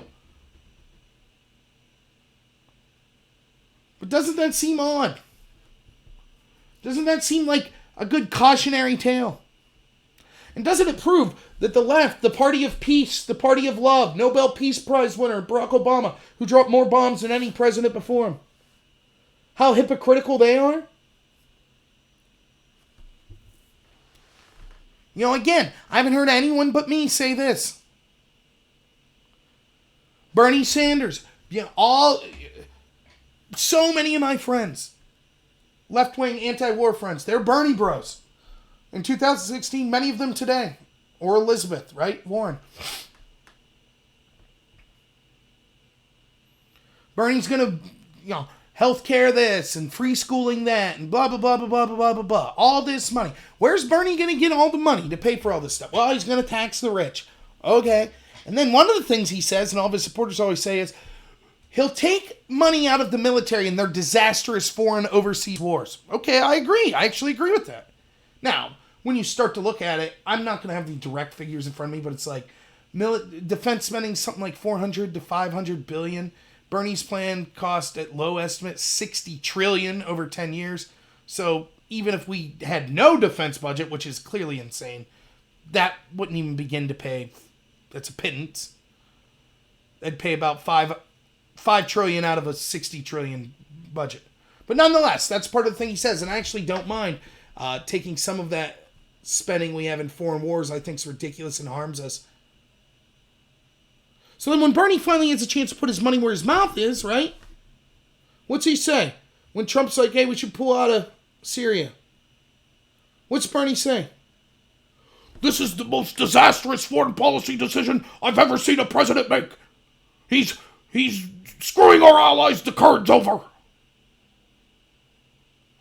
Huh. Funny to see John Bolton's of the world and the Kissinger types of the world, the Max Boots of the world, the people that never saw a country they didn't want to invade. Somehow they're on the exact same side as the issue as Bernie Sanders. And all of my peacenik friends that are against war. Remember? Rock against Bush. Bush lied, people died. Now all of a sudden, we need to stay in Syria. The same people saying that. Now if Bernie Sanders says we can't pull out of Syria, what disastrous foreign policy situations is he recommending pulling out of? Because every single one he could suggest, I guarantee the John Boltons and the Max Boots of the world could stand up and say, oh, Bernie, but we have allies there that you're leaving. How dare you, Bernie? That's a disaster. Which just goes to show you that they're liars. They don't care about ending foreign wars at all. They care about power and consolidating it. And if they lied about that, the most basic of things that even the most disgusting of us should agree on. Foreign regime change wars that don't benefit our country, that lead to our sons and daughters and friends and brothers and sisters being killed, are a disaster and should be avoided. If they can't even tell the truth about that, if they're not even concerned about that, why the heck would we believe anything they say? Oh, but trust us, just give us all the power. Sign the Green New Deal and give us all the power, and says you can't own a private car, and we need to have control over like 70% of the economy, and we need to control the entire energy sector. Trust us, we're doing it to look out for you. Sorry, don't buy it. The whole Syria thing's a joke. So, just a little section I wanted to do. Too bad I wasted 15 minutes, flattened my gums with the sound off. But I'm going to leave it on. I'm not going to edit it out when I save this video so people could see how dumb I am. So, yeah, what to look forward to with me the rest of the week. I'll be putting more videos out. Like I said, third time I've said it, but if you didn't catch me saying this before, I got an offer to debate this guy, Destiny. I'll try to bring up his YouTube channel real quick and link it. But he's a big Twitch streamer. It's an interesting thing, actually. I played video games in my life. I still play here and there, but I'm not, what's the word I'm looking for? Not prolifically at this point. I'm not very good anymore, and I don't really play any games online. But anyways, there's this service called Twitch. Twitch started off as kind of the idea is that you get to stream video games and people could watch you, donate you money, things like that. So they're watching you play games live, mostly multiplayer games like Call of Duty or something like that. Jeez, it's so slow. Whatever, I'm not going to link it. It's crapping out on me. So, anyway, so I got an offer to debate this guy. He's got like 250,000 followers, so he seems decent enough about it. I've seen some of his videos. He's intelligent. I think he's got some takes that I'll disagree with. He wants to debate me on Biden impeachment, hopefully. And so that will be occurring Wednesday, tomorrow night, or I guess technically tonight, since it's AM, or that will be occurring Friday or Sunday. So I will put a link up as to when that'll come. I'll probably live stream that myself on my channel as well. Just because I think it's smart anytime you're talking with someone else to record it yourself, just to make sure everything's on the up and up. But I think it'll be good. If you're someone who would like to participate in the channel with me, please email me. Like I said, Vinchair, the subject of the debate tentatively is he believes Trump should be impeached, and I do not. Though we've talked about some of his live streams go for like 3 hours. So if we branch out from there, it will be my feeling that the Russia investigation was a hoax, and his feeling that it was damning for Trump. And then from there, who knows? We could go and talk about Democratic candidates. His general, he's someone who thinks, I think Trump's a racist, and all of his followers are at least ignorant of that racism. But I don't want to put words in his mouth. I've only seen a small portion of what he does. So, but he's articulate and he's smart, and I think he's funny. And I applaud anyone, you have to really give it up to him. I'm, a YouTube streamer with less than 600 followers, and he doesn't know me from a hole in the wall. I could be some kind of maniac that he's inviting on his channel as someone who gets, 100,000 views on videos. So, kudos to him, and he does that with a lot of people, and it's not easy to be willing to basically take someone every other day and be willing to debate them. Presumably, his advantage is he'll have his audience, and everyone, the way it works is, if someone came on here and debate me, the 3 or 4 of you would probably say, oh, Rob's winning. It'll be the same way with the 10,000 people that are watching his feed. They'll say he's winning, I'm guessing. But that's fine. I have ways to get around that. I will tender my arguments to his audience in some ways. But I have the advantage of basically getting to pick the topic. So you got to give it up to him for that. So I think that's interesting, whether you're on the left and right. There's people, I like him on the left. And again, I disagree with a lot of his views, even though I've only seen a little of them. Another one to check out that seems to be willing on the left to debate people is David Pakman. Again, I don't agree with a lot of his views. But as someone who enjoys debate, there's something that I really like about people on the left that aren't just going to say, I refuse to listen to anything you say, you're a racist, actually taking the debate, I think, will be a good thing. We'll see if it actually happens. If it doesn't, you're not going to see me on here saying, oh, he chickened out. I don't think that's the case. I know he had a lot of stuff going on. So I just thought it was really cool that he offered to give me a chance to go onto his channel and talk to him. So we'll see what happens. It's something to look out for. I think it's a good chance for me on my channel to reach out. I guess I'll just tell you here, I don't know if he would watch this, but I can tell you what my strategy would be for this debate. And that is, I talk all the time about how you're never just talking to the person you're talking to. You're also talking to all potential audience members, particularly if you're online. So it's not just me talking to you all.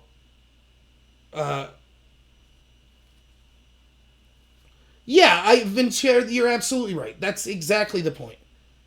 That's one of the points that I'm hoping to make. That if I could get a concession that election interference is important, then that's a good point that the Republicans should have been making. That's what Trump's trying to do. But anyways, you're not just talking to the person you're talking to. Your potential audience is 5 groups. There are people that really will agree with you no matter what, and people that will disagree with you almost no matter what.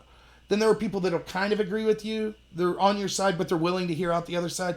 People that are kind of against you, but you're willing to hear you out. And then there are people directly in the middle that are like undecided, or they're just totally ignorant of the discussion. And so you're talking to all 5 of those groups simultaneously. That's true if you're doing a video online. That's true if you're sitting at the bar or you're in church talking to someone. There's potential people that could be listening. And so the truth of the matter is, you're not going to say anything unless a drastic situation, you're not going to really change the minds of the people that super agree with you or super disagree with you. Probably not going to happen. But those other 3 groups, the ones that are undecided or ignorant, or that are kind of with you or kind of against you, you can actually make inroads with them. And so I'm hoping, I never change. It's important to always be yourself, and that is something that I try to do. So I am who I am.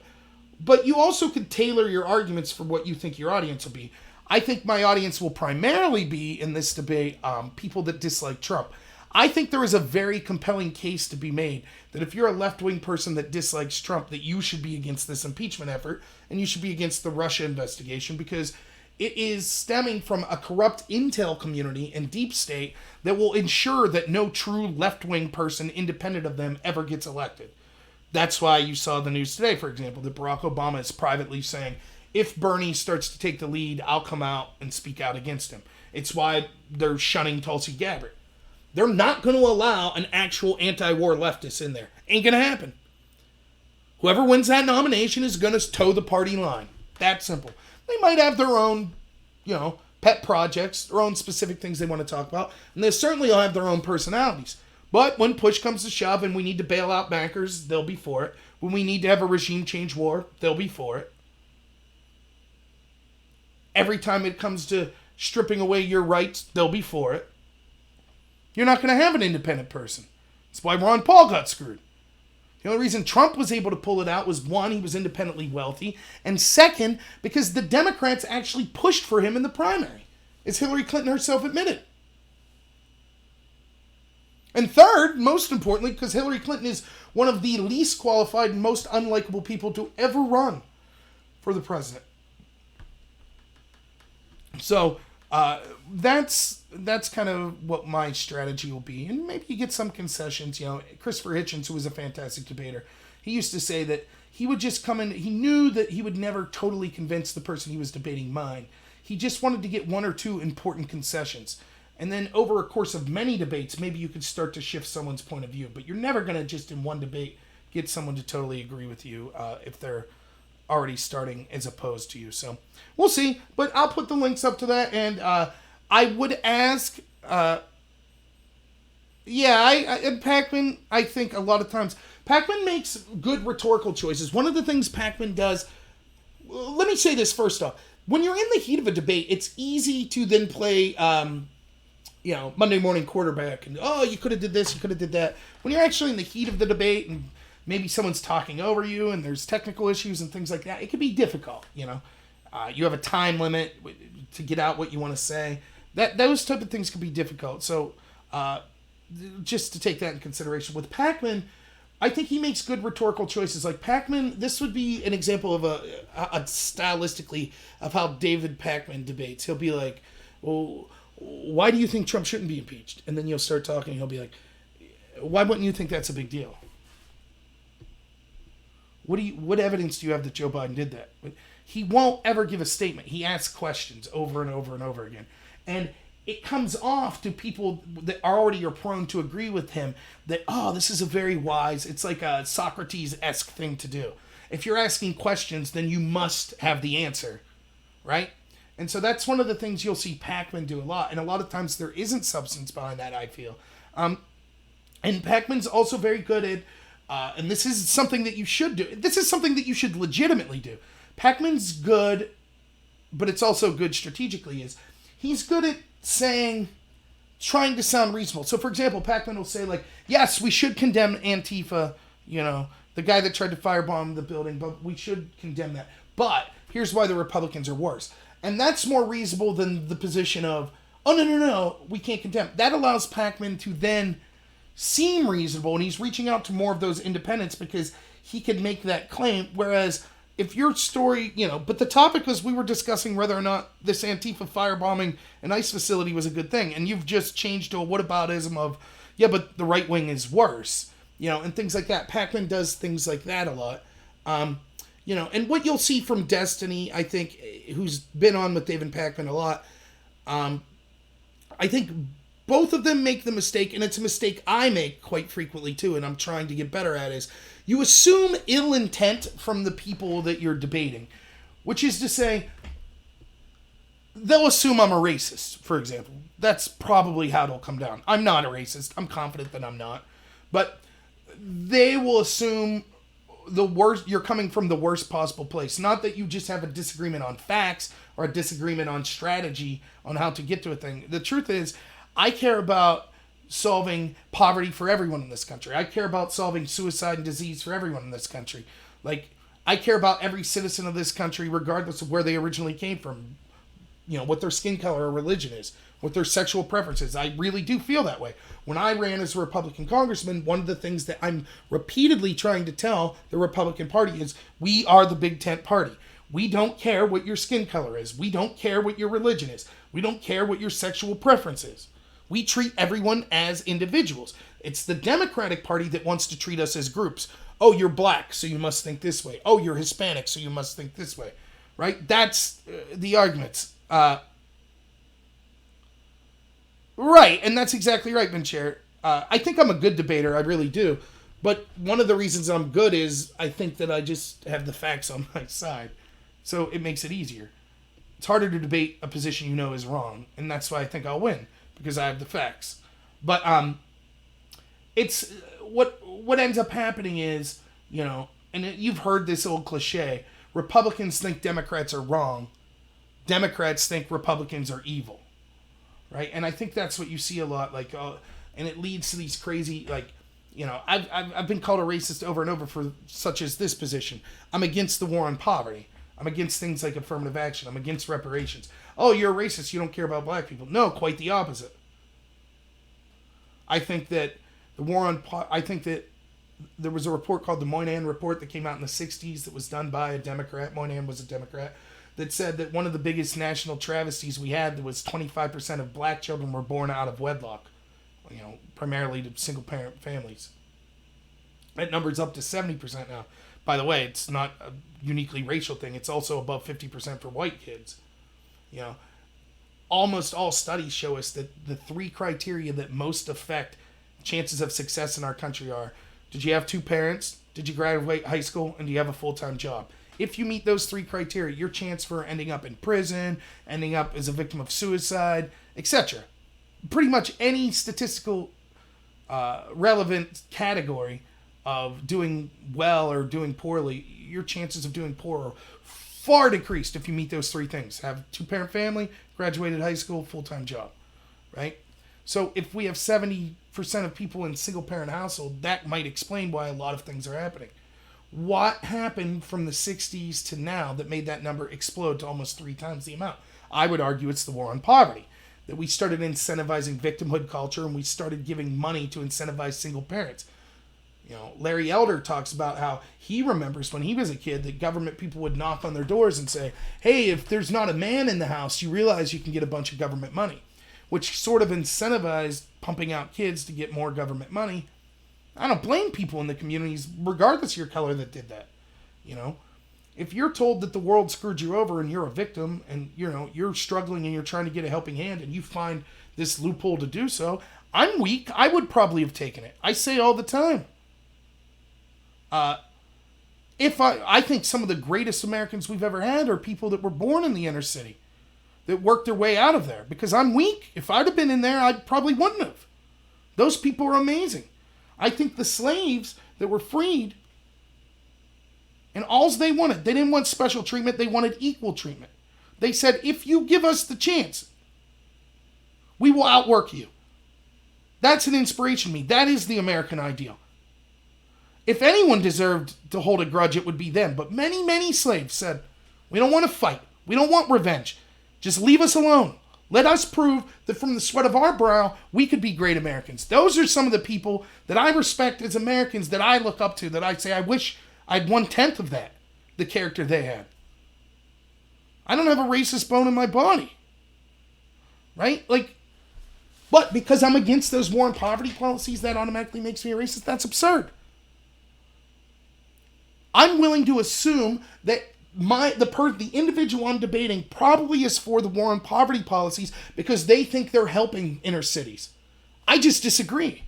But I'm not saying you're evil. That's what they say to me. You're racist.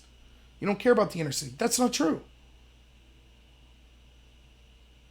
Now, you might disagree with me. You might say, yeah, but Rob, I don't think ending the policies in the way you want would help. Fair enough. We can have a discussion on that.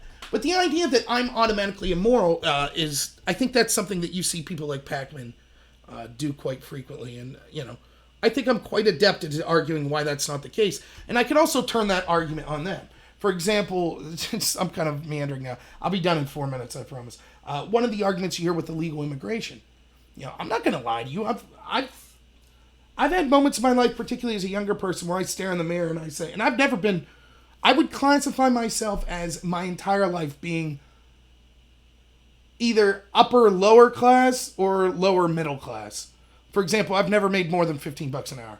My parents never made more than that, I live in a poor town. But I ate every night. I had a roof over my head, Even then, I remember, staying up at night in my bed thinking, who am I to have a television in my room? Who am I to have a computer? There are people starving all around the world. And I did. I felt guilty about that. And sometimes I still do. So it's not that I don't have a heart for that. But then you also realize that there's a practicality to life. There's pragmatism. There's reality. What can I really do? Well, the best things I could do is to affect the people directly in my life. To be an example for my friends and family and the people I touch. And if I do that and they do that, then things compound and get better. If I just say open borders for everyone because I feel bad for them all, that doesn't solve anything. What ends up happening is you have this crowd that's like, open borders, or illegal immigrants are good. And they make two arguments. They make the argument, one, economically it's good. Or the first argument they make is morally it's the right thing to do. Who are we to not allow these people, blah, blah, blah. And the second argument they make is economically it's better for us. It's better for the country. Do you know if we didn't have illegal immigrants, do you know how much your fruit would cost? No one wants to pick that fruit. No one's willing to work at the wages that these fruit companies are offering, except the illegal immigrants. And I'm like, did you just realize that you've basically made the argument for slavery, right? Because the argument is, oh, these are really terrible, shitty jobs that pay really low wages. So let's bring in a bunch of brown people to do it so that I can still afford to get my cheap avocados. And as soon as you say that, they go, oh, no. I'm not a racist. I'm like, yeah, I could think of another argument like that. I remember when we talked about... I couldn't quite hear you. Go away, Siri. Please repeat what you said. I could remember when, if we didn't have slavery, the price of cotton would be way too high. Remember that? Hey, we give them... They're better off here than they would be in Africa, right? We put a roof over their shelter. That's appalling. It's disgusting. So why is it any different now? Yes, I'm not likening the actual illegal immigrants to slaves, but they have it very poorly. And there's all sorts of stuff that happens. 1/3 of women supposedly trying to cross the border get raped. Oftentimes when they get here, they're employed by shady, unscrupulous people that demand huge favors to keep them here or to keep in contact with their family. All sorts of terrible things. All in the name of you getting cheap avocados. And they'll say, no, that's not what I meant. Right? It's not what I meant at all. In fact, we should bring the illegals and then we should pay them the living wage. We should pay them what the job really deserves. But wait a minute, you just said if we paid Americans what that job was really worth, then the economy would collapse because no one would be able to afford produce.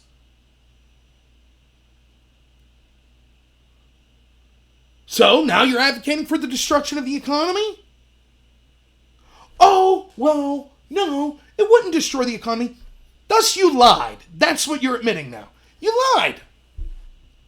You made the economic argument because you realize it's disingenuous and you're a liar because you're for open borders. Now, I could play the game you play and say, oh, it's because you're a racist and you want to exploit brown people. Or I could say, both of us have the interest of the country and the illegal immigrants and people that are working poor in this country that are citizens. We have all their interests at heart, and we're just putting different values on that and different solutions how to help those values as best as possible. That's the truth of the matter. But if you're going to call me racist, then fine, I can make a similar accusations to you. I assume you mean voice, Dom. Yes, it can get higher. I'm quite the karaokeist, if you must know. But that's the type of thing, you know. I do give credence to the idea a lot of our elected officials in the establishment suck. And it's probably to my chagrin. I should probably assume the best of motivations because here's another theory I have, right? And this is more true if you're directly engaged with a person, having a conversation or it's a friend or a family. They can either be being honest and they're a decent person or they're a corrupt, crappy person, right? So there's 4 ways a conversation can go with them. You could either, 1, assume that they're a crappy person. You know, they're a racist or they're immoral. Oh, no, I got you, Dom. I'm not. Trust me, I love insults. No harm whatsoever. But I could assume the 4 ways you could look at it. I could assume that the person is corrupt or they're racist or they're unethical that I'm having a conversation with. So that's my assumption. And the first would be, I assume that and I'm correct. Okay, well, then that conversation is not going to bear any fruit. If someone really is unethical and I assume they're unethical, there's probably not going to be much to be had with that conversation. But if I assume they're unethical and it turns out they are ethical and we just had disagreements, now I've wasted an opportunity to connect with someone and maybe impart some knowledge and learn something myself. Now, let's assume I assume they're ethical. If I assume they're ethical and they are ethical, now I've had a good conversation. But if I assume they're ethical and they're not ethical, okay, probably a worthless conversation at the end of the day. But the only way to truly have a meaningful conversation is to assume that the person you're discussing something with isn't ill-motivated. I mean, it's just the way it is. So I try my best, even, I did this debate last week with this guy falling down, and the guy starts off. It was something that I'd argued with him on a blog all day about. I'm not going to rehash it. But, the guy comes on, he kind of beats around the bush. He says he's going to come on, then he does it, and then I'm ready for bed, and he decides to come on. And I'm having technical issues. I don't know if I can't see if the audience can hear him because my computer was screwing up. And, he comes on, and the first thing he says is like, hey, does your boyfriend like your goatee when it's bobbing up and down and blah, blah, blah. Just starts making, crude, homophobic sexual jokes and fat jokes and things like this. But even after that, I still went at him, maybe more childishly than I should have, but I still tried to hear him out. I did. So I will try, and hopefully, if I do this debate and any of you are on there, you'll be outnumbered. My audience will be outnumbered probably darn near 1,000 to 1, but give the guy a chance, even if you disagree with him. Who knows? I'll give him a chance. Maybe he'll change my mind. I'll be shocked if he does, because particularly on the impeachment and the Russia thing, I think that I'm as educated on it as just about anyone in my position, and I have not seen a shred of evidence to, in either case, the impeachment or the Russia investigation, that points to my conclusion of kind of the corruption behind it being inaccurate. So I hope that I represent people with that viewpoint well, and who knows, maybe I'll convince some people that were for impeachment to be against it. So, but thank you everyone for listening. I'll put up that link to when I know that debate will occur. Like I said, I'll live stream it as well, so you can watch it on my channel or you can watch it on his channel. I'll put a link up to that. There's a chance it won't happen this week. Like, for example, I know that he was actually moving this week, so you know how that is. Sometimes moves could be brutal. So, you know, who knows what could happen from there, but he seems like a decent guy. And so, all right, thanks everyone. I really appreciate it. If you could recommend me to some other people, like and subscribe if you haven't, and look for me to be putting more videos up as the week goes by. So thanks so much and have a good one.